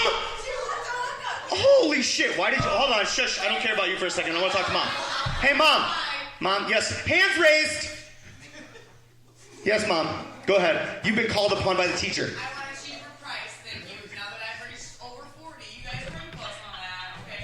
What the fuck? I remember being 16 paying $20 for a gram. Now I can just show a nipple and get fucking 2 grams. Did you really? Your weed was browner than my fucking mole on my neck. I don't know what you're talking about. For a lot, but that's a lot of fucking headache. Literally, you're gonna roll all of that and eat and go into a headache. That's true. Innovation. How old are you? Like 25?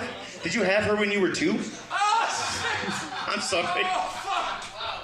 I'm sorry. That was bad. Did you really? And you look amazing. You're not a day over 21. I'm trying. Hey. I'll tell you straight up.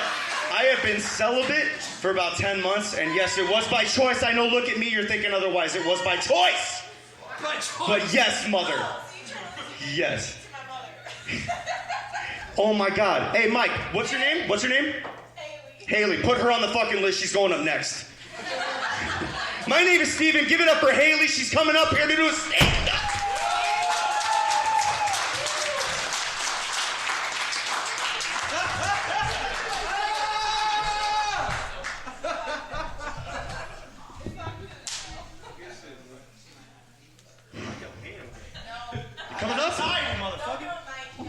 coming up? Don't mess with her. She knows my real name. Please leave her alone. Are you coming up? Come on. You want to do a minute or 2 minutes? Yeah! Get her a condom. Get her a condom. This was made used, but... She doesn't want, no. All right.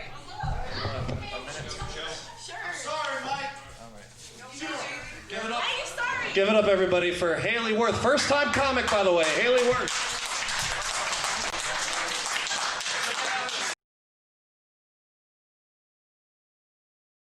Me so horny.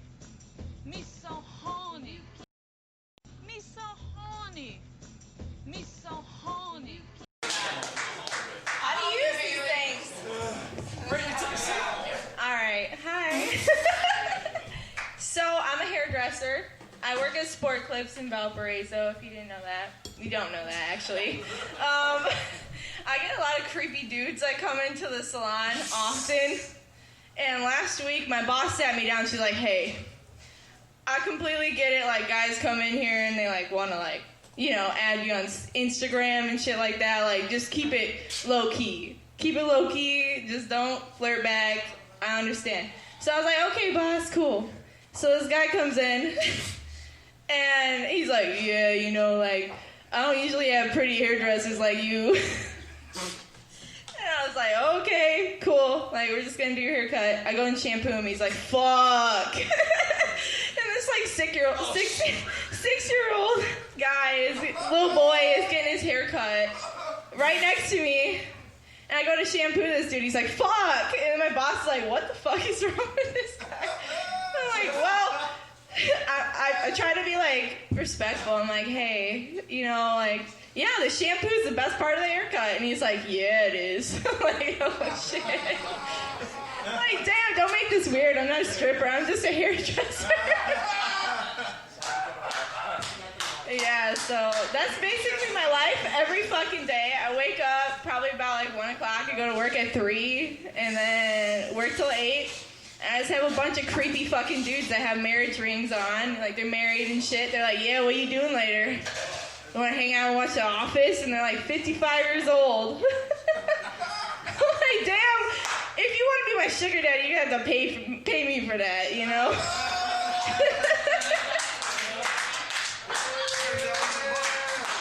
And it's more than a $5 tip, okay? Yeah, so a dude will make me feel like absolutely uncomfortable and then tip me $3 for my haircut. I'm like, thanks. Don't come back ever fucking again, so. But yeah, that's my life. I don't do comedy, but I think I'm kind of funny sometimes.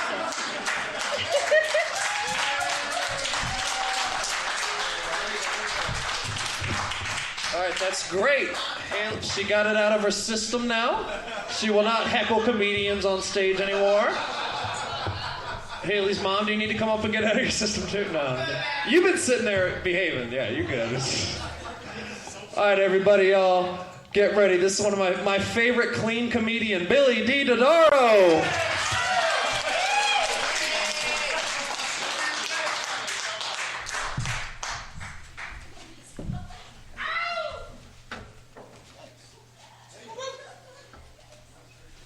Don't start that clock till I'm ready. No, I never have. And the only thing clean about me, Mike, is my shoes. So, I'm told my content is pretty divisive, tragic, inappropriate, dark. So I wanted to open up with a positive story. You guys know what the Ironman triathlon is? Yeah. It's where you bike 112 miles, swim 2.4, run a marathon, 26.2. And for the first time ever, a kid with Down syndrome actually completed that. Except during his marathon, he got a little lost, and he ran an extra 20.8 miles. So that kid ran a total of 47 miles, and I applaud his determination. And coincidentally, that is the exact amount of chromosomes he has.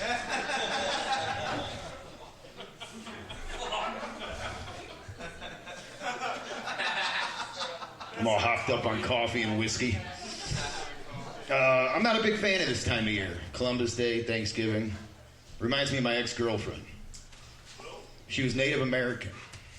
Anytime I'd make reservations and we'd go out to eat, she'd get homesick. She loved to dance. Anytime we'd go out dancing, it'd end up raining. She gave the worst hand jobs. And shit still burns. Worst part about it, when we broke up, she took everything she ever gave me back. Walked away, leaving behind a trail of tears.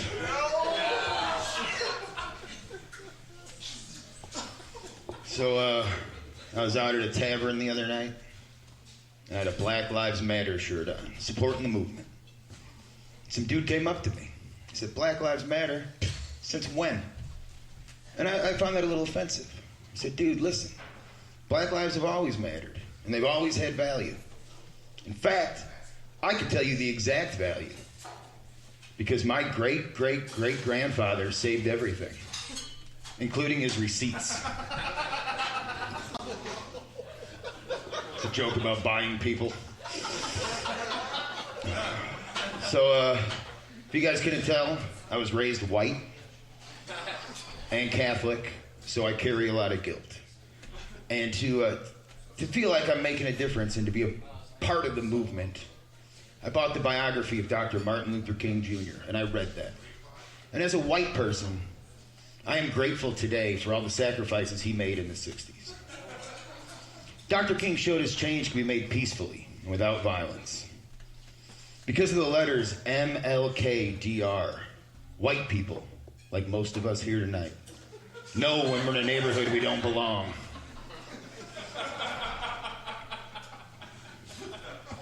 Because of Dr. King, black people have their own television station, BET, where young, impressionable white kids could learn how to appropriate black culture from the safety and security of their suburban homes. Because of Dr. King, we could all watch big black cocks destroy petite white MILFs. 40 years after Dr. King's untimely death, America gave the world its first half-black president. Maybe in another 40, we'll get a whole black president. But for a few more months, our president is orange. And you guys need to accept that. People are still comparing Trump to Hitler, and that's disrespectful. This guy was a man of God, loved his wife, loved his country, brought back jobs, fixed the economy. The youth absolutely loved him. What the fuck has Trump done? Sure, Hitler may have killed 6 million Jews, but at least he was a man of his word. That's too much? We're talking about a kid with Down syndrome getting lost, but... Getting lost. Growing up, my dad was a cop, so my mom had a lot of black eyes. Cops beat their wives. It's no fucking secret. But he recently retired. Not from beating my mom, just from beating minorities. I was over there the other day. You know, Fox News has done to our parents' generation what they thought MTV would do to ours. I was hanging out with my dad, and he was talking about wanting to get a dog, but he wasn't sure what kind to get. So I suggested an English bulldog. He said, no, they got bad teeth, and you gotta walk them on the wrong side of the street. How about a Chihuahua, Dad? They're little and easy to take care of. Ugh. Bunch of drug-dealing, rapist murderers taking all the good American dogs' jobs. Like what? No American dogs are trying to landscape or wash dishes. That's a little far. My dad said he wanted a German Shepherd. Because no matter what command you give them, they will always obey. Even if that means gassing millions of women and children. I know. I said the same. I said, Dad, you can't say that. It's insensitive and incredibly anti-Semitic. And he looked me in the eyes. He put his hand on my shoulder. He said, son, for every problem, there's a final solution. It's a Hitler quote. All right, I'm a last one. I don't know if you guys realize this, but I'm kind of locally famous. Like, famous enough to where the Make-A-Wish Foundation actually reached out to me because there was a 12-year-old kid whose dying wish was to meet me, which is awesome. It made me feel really good. Except I run on colored people time, and I was late. And because of that, I vowed never to be late for anything again. Because if I was on time that day, my wish would have came true. To watch a 12-year-old boy die in front of his family. All right, was that 5 minutes? What are you doing? That was 8, was it? Yeah. It was 8 minutes? Yeah. Fuck yeah, thank you. No light for me tonight. Woo! All right, get me the fuck out of here.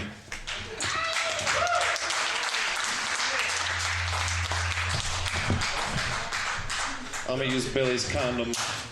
It's over now. I got everything all at once. You are way too tall to be standing this close to the stage. Yeah, you sit down on the ground or something? Jeez. You guys are such a great crowd. I appreciate you guys so much. Sorry that I'm not a great host. I don't do this very often. You doing fine. Yeah. I put myself down just so you guys could affirm me. Thank you very much. You fell for my trap. All right, everybody, please give a big, warm welcome. Start clapping right now. Start clapping right now for Dan Grinnell.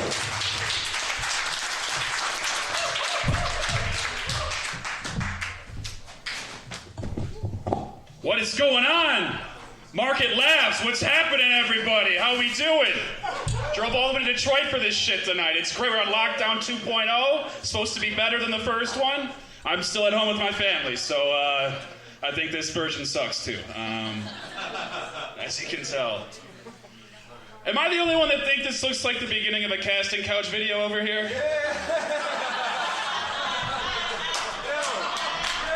Can you see this shit over? It's like, how bad do you want to be a star? You can suck the black dick or the Tamoon dick. It doesn't fucking matter. She's like, I just want to be famous. All right, there's no job. He always makes it clear there's no job. I don't know. These are definitely the people watching that whole video on the other side of the camera, by the way, too. Like, it's completely accurate everywhere. We got some real white bitches in the corner. What's going on, ladies? How we doing? I'm married to a basic white bitch. I know you're kind. I know you're kind. You want to know how I knew exactly they were like that? As soon as that bitch said she worked at Sports Clips, like, no wonder you don't get tipped, bitch. You ain't a hairdresser. That is fucking ruthless. That was the table over there. When you give out $9 haircuts, $5, that's more than 50% tip, you dumb bitch. Like, what the hell? Yeah, exactly. That's why I have to do my hair crazy, because shitty hairdressers like you cut my hair.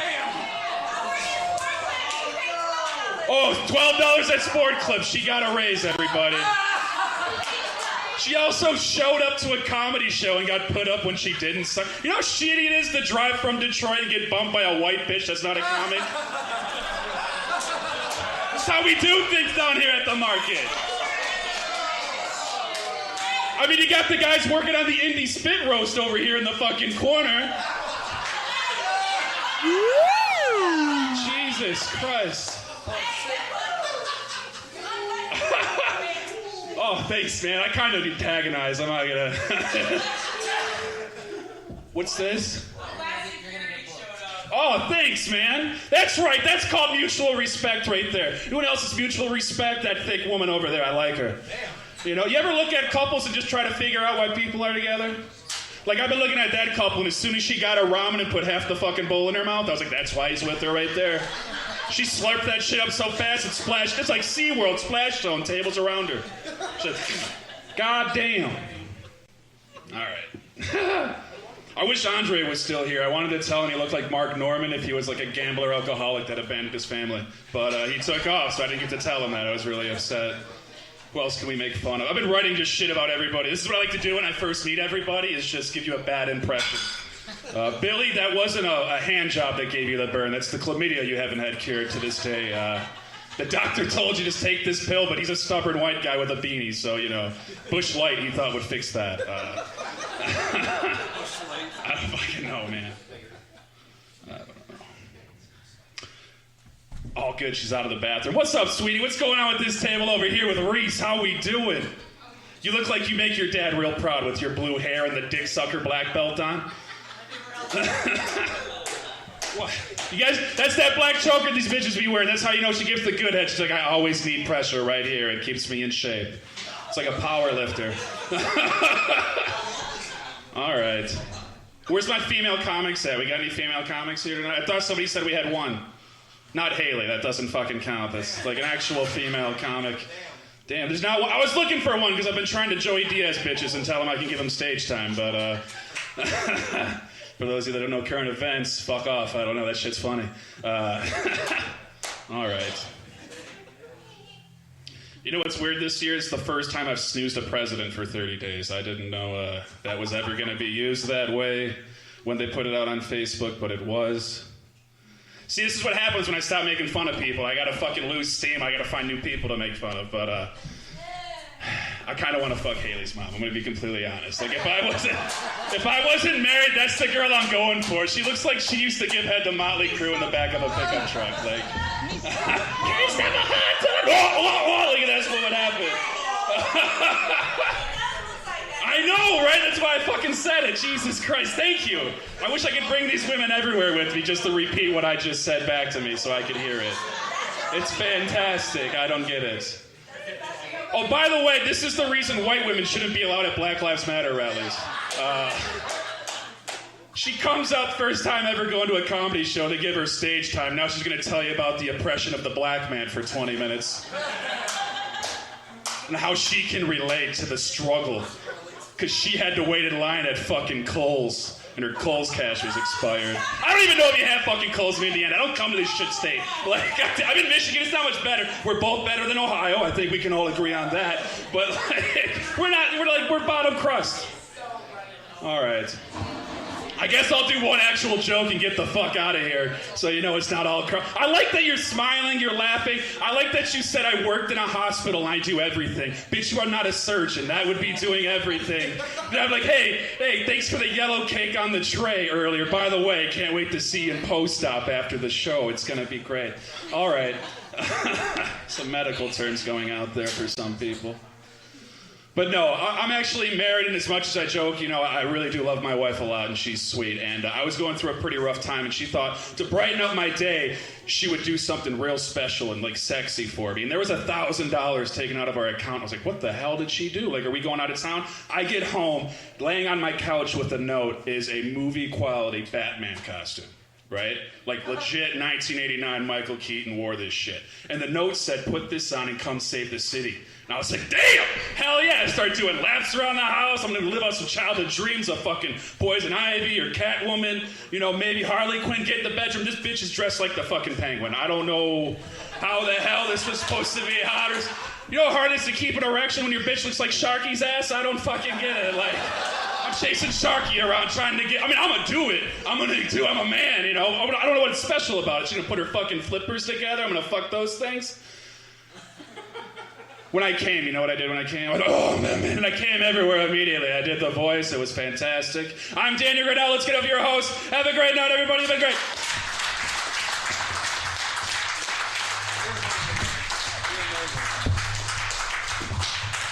Well, most of y'all are a great crowd tonight.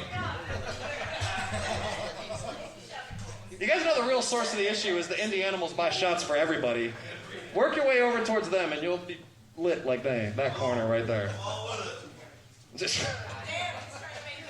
He's spending that stimulus check all tonight right now. He saved it for a special occasion. Absolutely. Boy, Jake, I don't know how you got let out of the house tonight. Do you ever babysit? No. I was going to bring you a ham sandwich, man. Oh, I would love a ham and cheese sandwich. Loaf? All right. Everybody, the mic is making weird noises. And not this mic, this mic. Thank you, Eric. He's so sexy. I love Eric. All right, everybody. Your next comedian tonight, Bilal Swain. Keep going. Start clapping, everybody. Bilal Swain. Come on, everybody. Come on over here.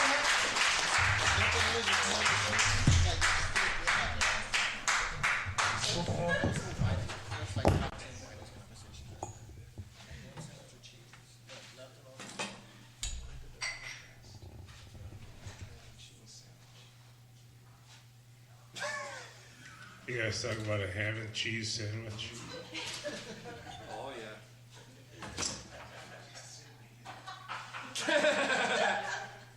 Nice.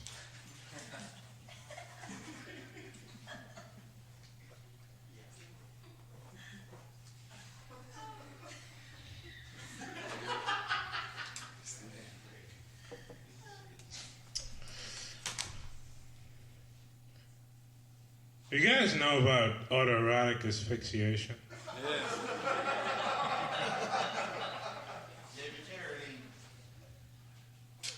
Yeah. You think they ever tried to lynch somebody but accidentally ended up causing the greatest orgasm of all time?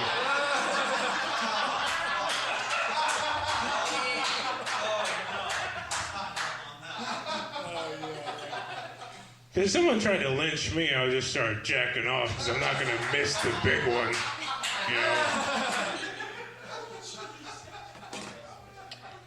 That's the last one.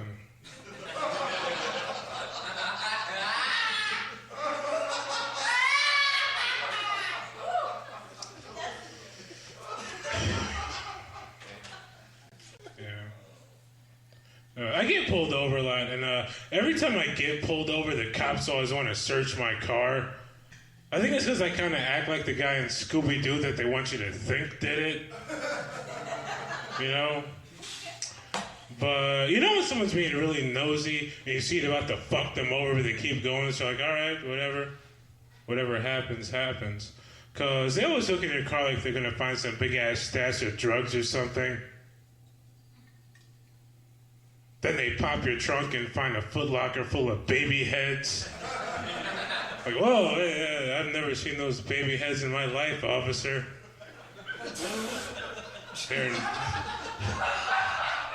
They're not mine.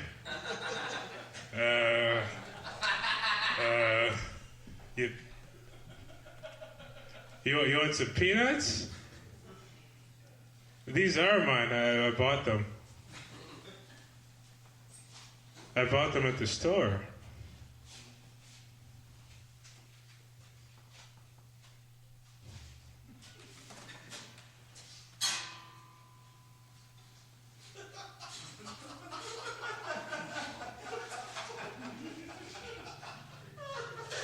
So I was raping a pile of dead babies the other day.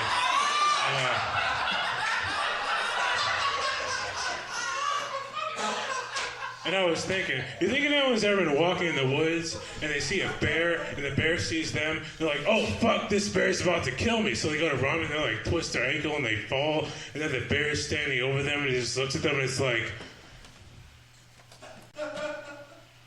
the sound of the Gyan Shoja temple bells echoes the impermanence of all things.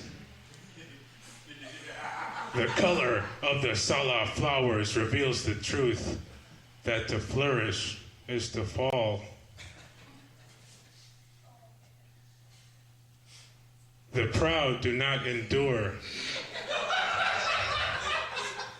Like a passing dream on a night in spring, the mighty fall at last to be no more than dust before the wind.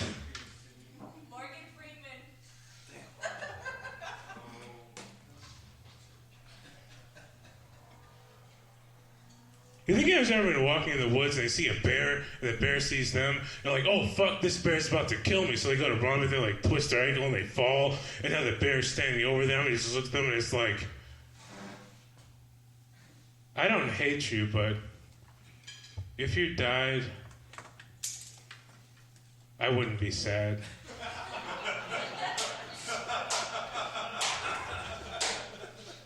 It just walks off into the sunset.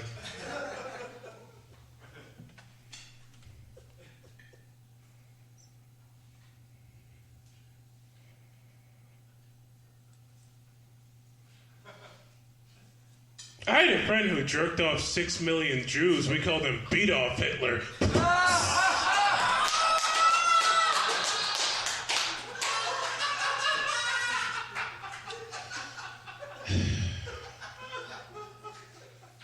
I used to think that Nicolas Cage was just where they put you when you don't have any nickels.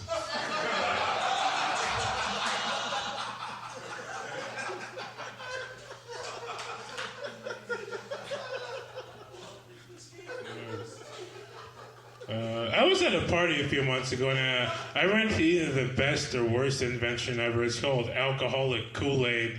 Because I feel like some stuff is supposed to taste bad, you know, and alcohol's right at the top of that list so you don't overdo it. As I was blacking out, though, I had a thought, and I feel really bad for all the black people in Jonestown.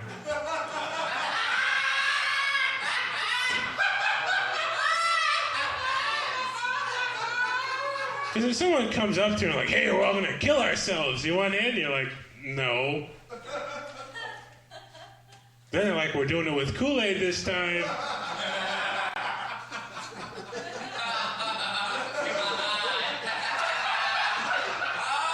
Now you got to think, you know. Yeah, I went to another party a few weeks later, and I wasn't drinking at this one, like I'm not going to fuck up twice. But being the most sober person at a party is never any fun either, because drunk people get weird. I had a drunk guy come up to me. He was like, hey, you want a hug, man? And I was like, fuck yeah, I want a hug.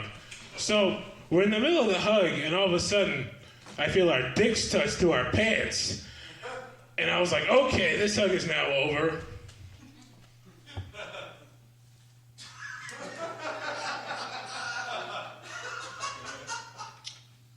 I got what I wanted. All right, thanks, guys. Bye. Give it up for the universe.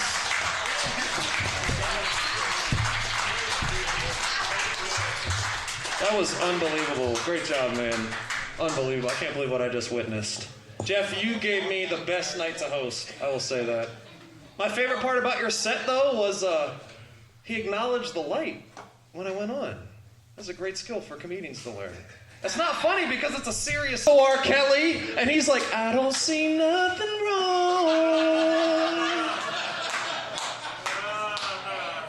wrong with your lumbar spine.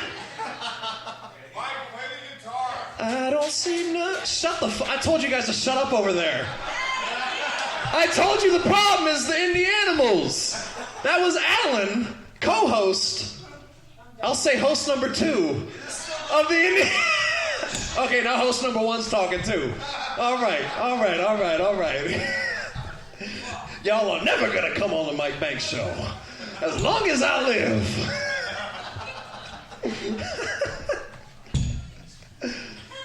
Man, y'all really wanted to take my R. Kelly singing energy and just drop it. Really? Y'all can't let one person have fun up here without interrupting it. God damn. I apologize on behalf of the Indie Animals podcast. No, actually, I love these guys. That's why I mess with them, because I don't want to mess with the people that they've been feeding shots to all night in their predatory nature. If only Jeff hadn't pulled up seats over there. Here you go, and here's the people that will be getting you wasted like you've never been wasted before, sitting right next to you. All charges will be covered by them. You guys want to have them on your podcast or something? We'll take them. Hey guys, no, for real though, they run a dope podcast called The Indie Animals. Check them out, everybody. Streaming everywhere. I was on 2 episodes that they did. We recorded them 2 back to back. Mike Banks was on the Indie Animals podcast. They got me way too drunk because I cannot drink like they can. I'm not an indie animal, I'm an indie creature. An indie youngling. And then they gave me shrooms for the first time ever. All right, everybody.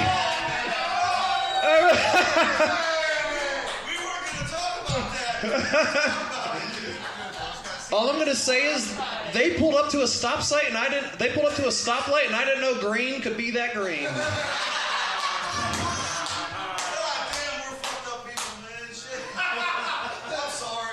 Sit down. No, but for real though, you're about to get kicked out. No, I'm not lying. Please stop. Please stop. I'm begging you. Actually, heckle this next comedian. Will Hardin, everybody. William Hardin. Please come up, everybody. Come on, you got this. I'm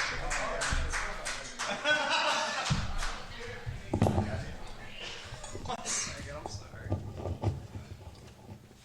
So for those of you that don't know me, I'm going to sit up here and tell you a little bit about myself. First things first, I'm only half white. Yeah, I know, I get that reaction a lot. You know, most people that hear that, they assume that I'm just like this piece of shit white guy who's always walking around trying to like appropriate black culture and shit. Are you black? Well, actually, no, I'm not. That's what makes me a piece of shit, is I'm not half black either. I'm actually half brown. But before you start making assumptions, I'm not Hispanic either. No, I'm not the kind of brown that Donald Trump hates.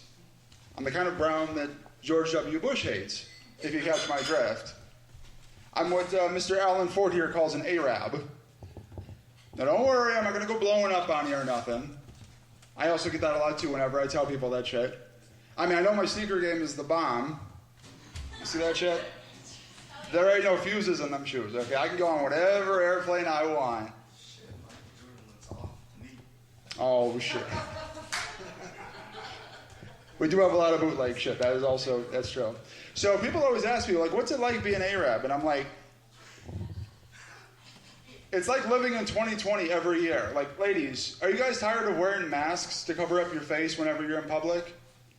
That's what it's like being Arab every year. Arab chicks have been doing that shit since the Bible days, okay? Guys, remember like earlier this year when we all had these grizzly, goofy beards and we like wiped our ass with our hand and then rinsed it out in a sink? Oh, that was just me? Shit. That's what it's like to be an Arab. Nah, I'm joking. So a little bit about my heritage, okay? My grandfather, he immigrated to this country from Palestine in the early 70s. His name was Talib. His middle name was also Talib, you follow? His last name was Mustafa, you know, like the bad guy from Austin Powers who has the pointy sword and the fez and shit. Those are very stupid stereotypes of us, by the way. So when he came to America, he did a lot of things that Middle Eastern immigrants do when they typically come to this country. He married a fat white chick from Kentucky to get his citizenship, you know. He had a couple of kids, and then he opened up a liquor store on Chicago's South Side. He opened up what you would call a store. Yeah, my grandfather had a stove, like a legit stove. I'm told that's the American dream, but you won't see me doing that because it was sketchy as fuck. Kind of dangerous. He went to work armed every day. And no, he didn't have a fucking sword. Okay, y'all have been watching Aladdin way too much. Arabs don't carry swords. We got guns like every other minority in this country. Yeah, he ran his liquor store like at McDonald's. He had a number 9 under his jacket and a Mac under the countertop. And he did more than sell just pop and chips. If you asked him for some special shit, he'd take you in the back and he's got a shoebox full of brown, white, yellow, purple, and green. And for those of you who have no idea what the hell I'm talking about, I am not talking about crayons. My grandfather was real cool, though. It's kind of a shame. He ended up dying when I was in high school of cancer. Speaking of high school, that was kind of a rough time for me. Like, I don't know what I got more of, the 9/11 jokes or the 7/11 jokes. I did hate it, though, whenever girls used to make fun of my eyebrow. Singular, not plural. Thank you for catching that. I looked Arab as fuck in high school. Girls used to walk up to me and be like, "Hey, Osama, nice caterpillar." And I'm like, "Listen, infidel bitch. Someone is not paying attention in science class, because if you were, you'd notice it's an earwig, not a caterpillar. And you have enough conversations long enough, and you start doing shit like this to yourself. This is what cultural assimilation looks like for us. American culture's got us all wanting to look like pretty white bitches. Thank you. I will say, though, the craziest thing about being Arab, we don't have to deal with, like, police brutality or racial profiling or nothing. What we do have to deal with, though, is, like, the Department of Homeland Security wiretapping our shit, listening to our phone calls, looking at our internet porn habits, like that has anything to do with national security at all. When I was, like, 12 years old and I first discovered that internet porn was a thing, I made the mistake of typing in the words "bomb ass pussy" into the Google search engine. Big mistake. Now I got this shady looking pizza delivery van parked outside of my house for like 2 weeks straight, and my ass was grounded for a month. And that's my time. You guys have been great.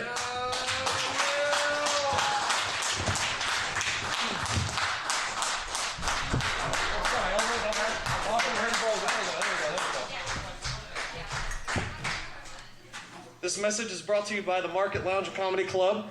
Keep drinking. Tip the bartenders. 3 comedians left. Ladies and gentlemen, give it up for Michael Gassaway!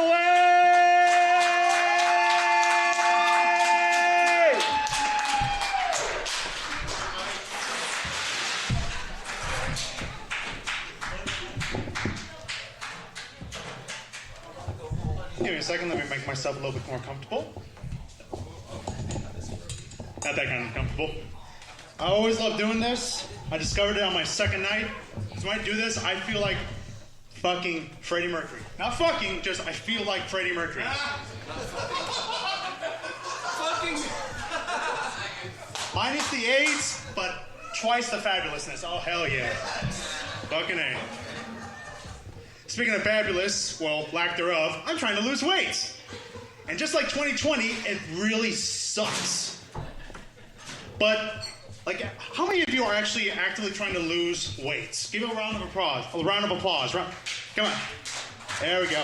You two shut up. You have no weight to lose. You are perfect. You are a perfect couple. I envy you. Love you both. Anyway, for me, the biggest thing is I have many motivations to lose weight. But the biggest one of the biggest ones, involves sex. Now, before I just want to nip this in the bud, plumbing is just fine, I think. I haven't seen it since 2014, so I got to make sure about that. But the biggest thing is when me and my gal are doing our mission statement, she's cuddling up with me and we're going hot and heavy. I do not want her to think, so this is what it's like to fuck a sweaty pig. I don't want to have a stack of towels next to the bed. So when I'm about to change position, I have to grab a towel and wipe her stomach and wipe her chest because of all the sweat and hair that's on it, okay? I don't want to give her that. I want to give her that little nice sweat shot, okay? I want to make a girl feel dirty, but that's the absolute worst way possible. The other reason is when I'm laying back and the gals want to do a little cowgirl, I know I sweat a lot. And what does that sweat do? It gets into my blanket. And so you see a big sweat stain of me in that blanket. And I know for a fact, when I go to bed and I wake up the next morning, it's still going to be there. And I don't like doing laundry. So I'll wait a week. It's still going to be there. I'll get sick and tired of it, put it in the hamper, and then it'll marinate for about a month. And then I finally take it in, but then by that time, it's way too late. Because it's going to stay there for a long time. Actually, now I think about it, it's probably the best way to show off to a woman if I've lost weight. Like I'm laying back and she's doing the cowgirl, she's like, hey, you lost weight. Oh, thank you. Thank you very much. But there's actually one thing I'm going to miss when I lose the weight, and that is the warmth. Because during these winter months, ladies, don't go for the skinny guys. Go for the big guys, okay? Because when you're in bed and you're getting cold, and it's like, I'm cold. Guess what? We'll lay on top of you and give you just this wonderful warmth. We're like a big, big teddy bear with a strap-on on. With a strap on? Best part, if you play with us enough, you'll get some special sauce. It's a win-win. And that's actually all I got left. Thank you guys so much. You've been a treat. My name is Mike Gassaway. Thank you much. You stay classy, Valpo, Indiana, and Illinois people.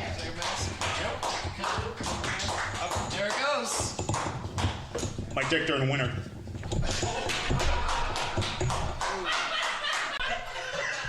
Well, I'm sure if you give that eye back, there's going to be no reason to press charges. I would agree, but I can't.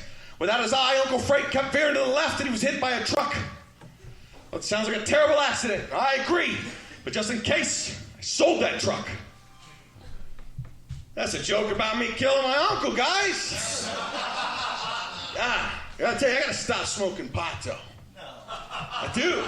I gotta stop smoking pot and playing video games, at least. Like, I take that shit way too serious, you know? Like, I was playing so much Battlefield on the PlayStation, I started hanging out at the VFW.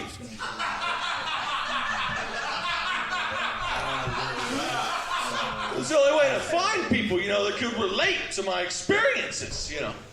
I met a Vietnam vet up there named Herb.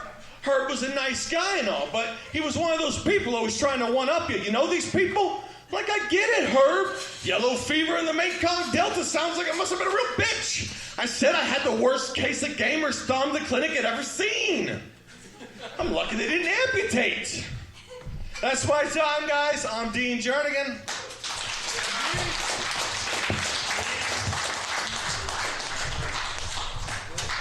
Keep it going.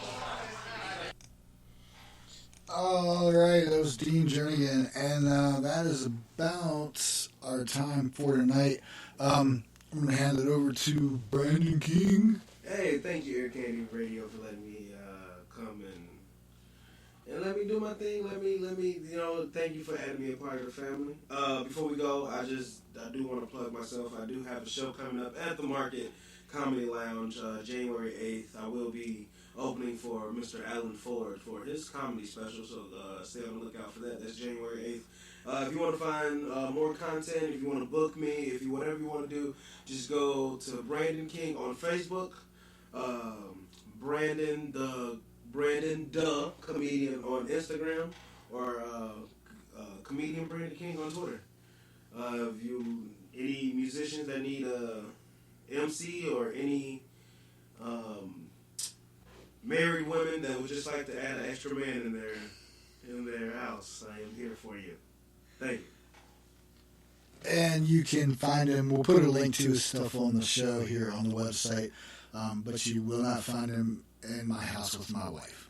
But, you know, speaking of that kind of thing, man, I do want to bring up something that I learned with being sitting at home watching the news and shit all year like we have, and the media, man, they want to portray stuff as like people like me and you would be at each other's throats.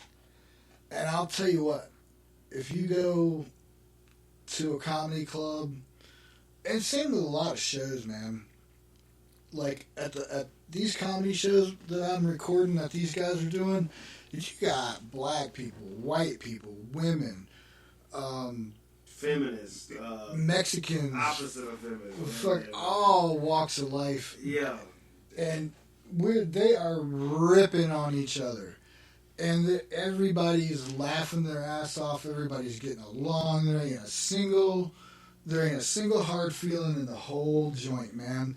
And that, I feel like, is the true pulse of the United States of America. I don't think that we're as racist or hateful towards each other as they would like us to be.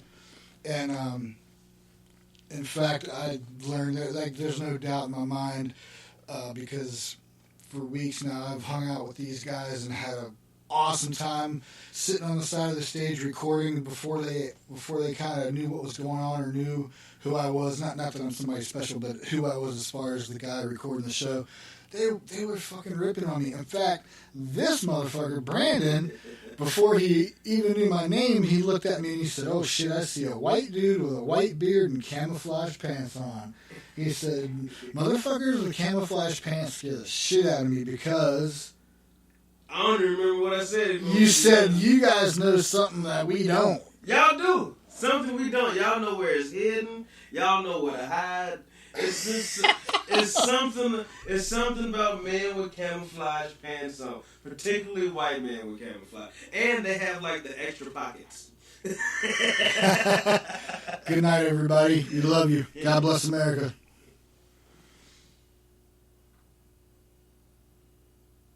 Oh, dude, I'm fucking going blind.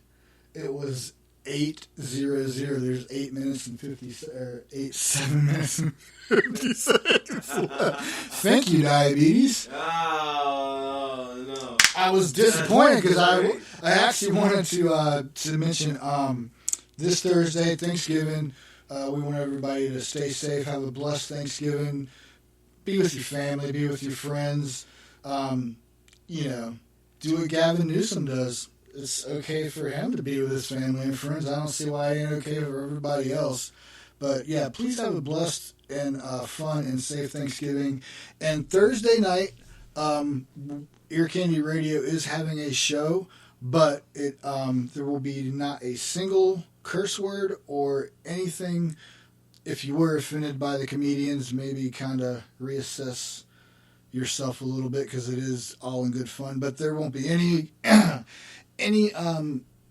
that you couldn't let a 5-year-old listen to. As a matter of fact, it is going to be commercial free. There's not going to be any talking. I've got one of Ear Candy's artists. His name's Sasha Bruson out of Chicago. And he is one of the most phenomenal guitar players I've ever had the honor to sit with and talk to. I've got his permission to play an album he recorded called Transport. There's no lyrics, and it's like very light jazz, but not the annoying jazz with, like... radio music. Elevator music. Yeah, it's not elevator music. It's like very... Yeah, it's like very classy dinner music. It'll make you feel like you're wearing a tuxedo and your lady's wearing a nice dress. It's very casual. It's very calming and laid back, but the musicianship on the album is phenomenal. So we're going to play that entire album called Transport from front to back. And then that's it. That's just the show. It's going to be some nice, calm, relaxing dinner music for everybody to enjoy if you so desire. I give you my word, if you throw that on during dinner, just nice and light and quiet in the background, it'll just add a touch of class to your Thanksgiving dinner like you've never had before. So please check that out. Then the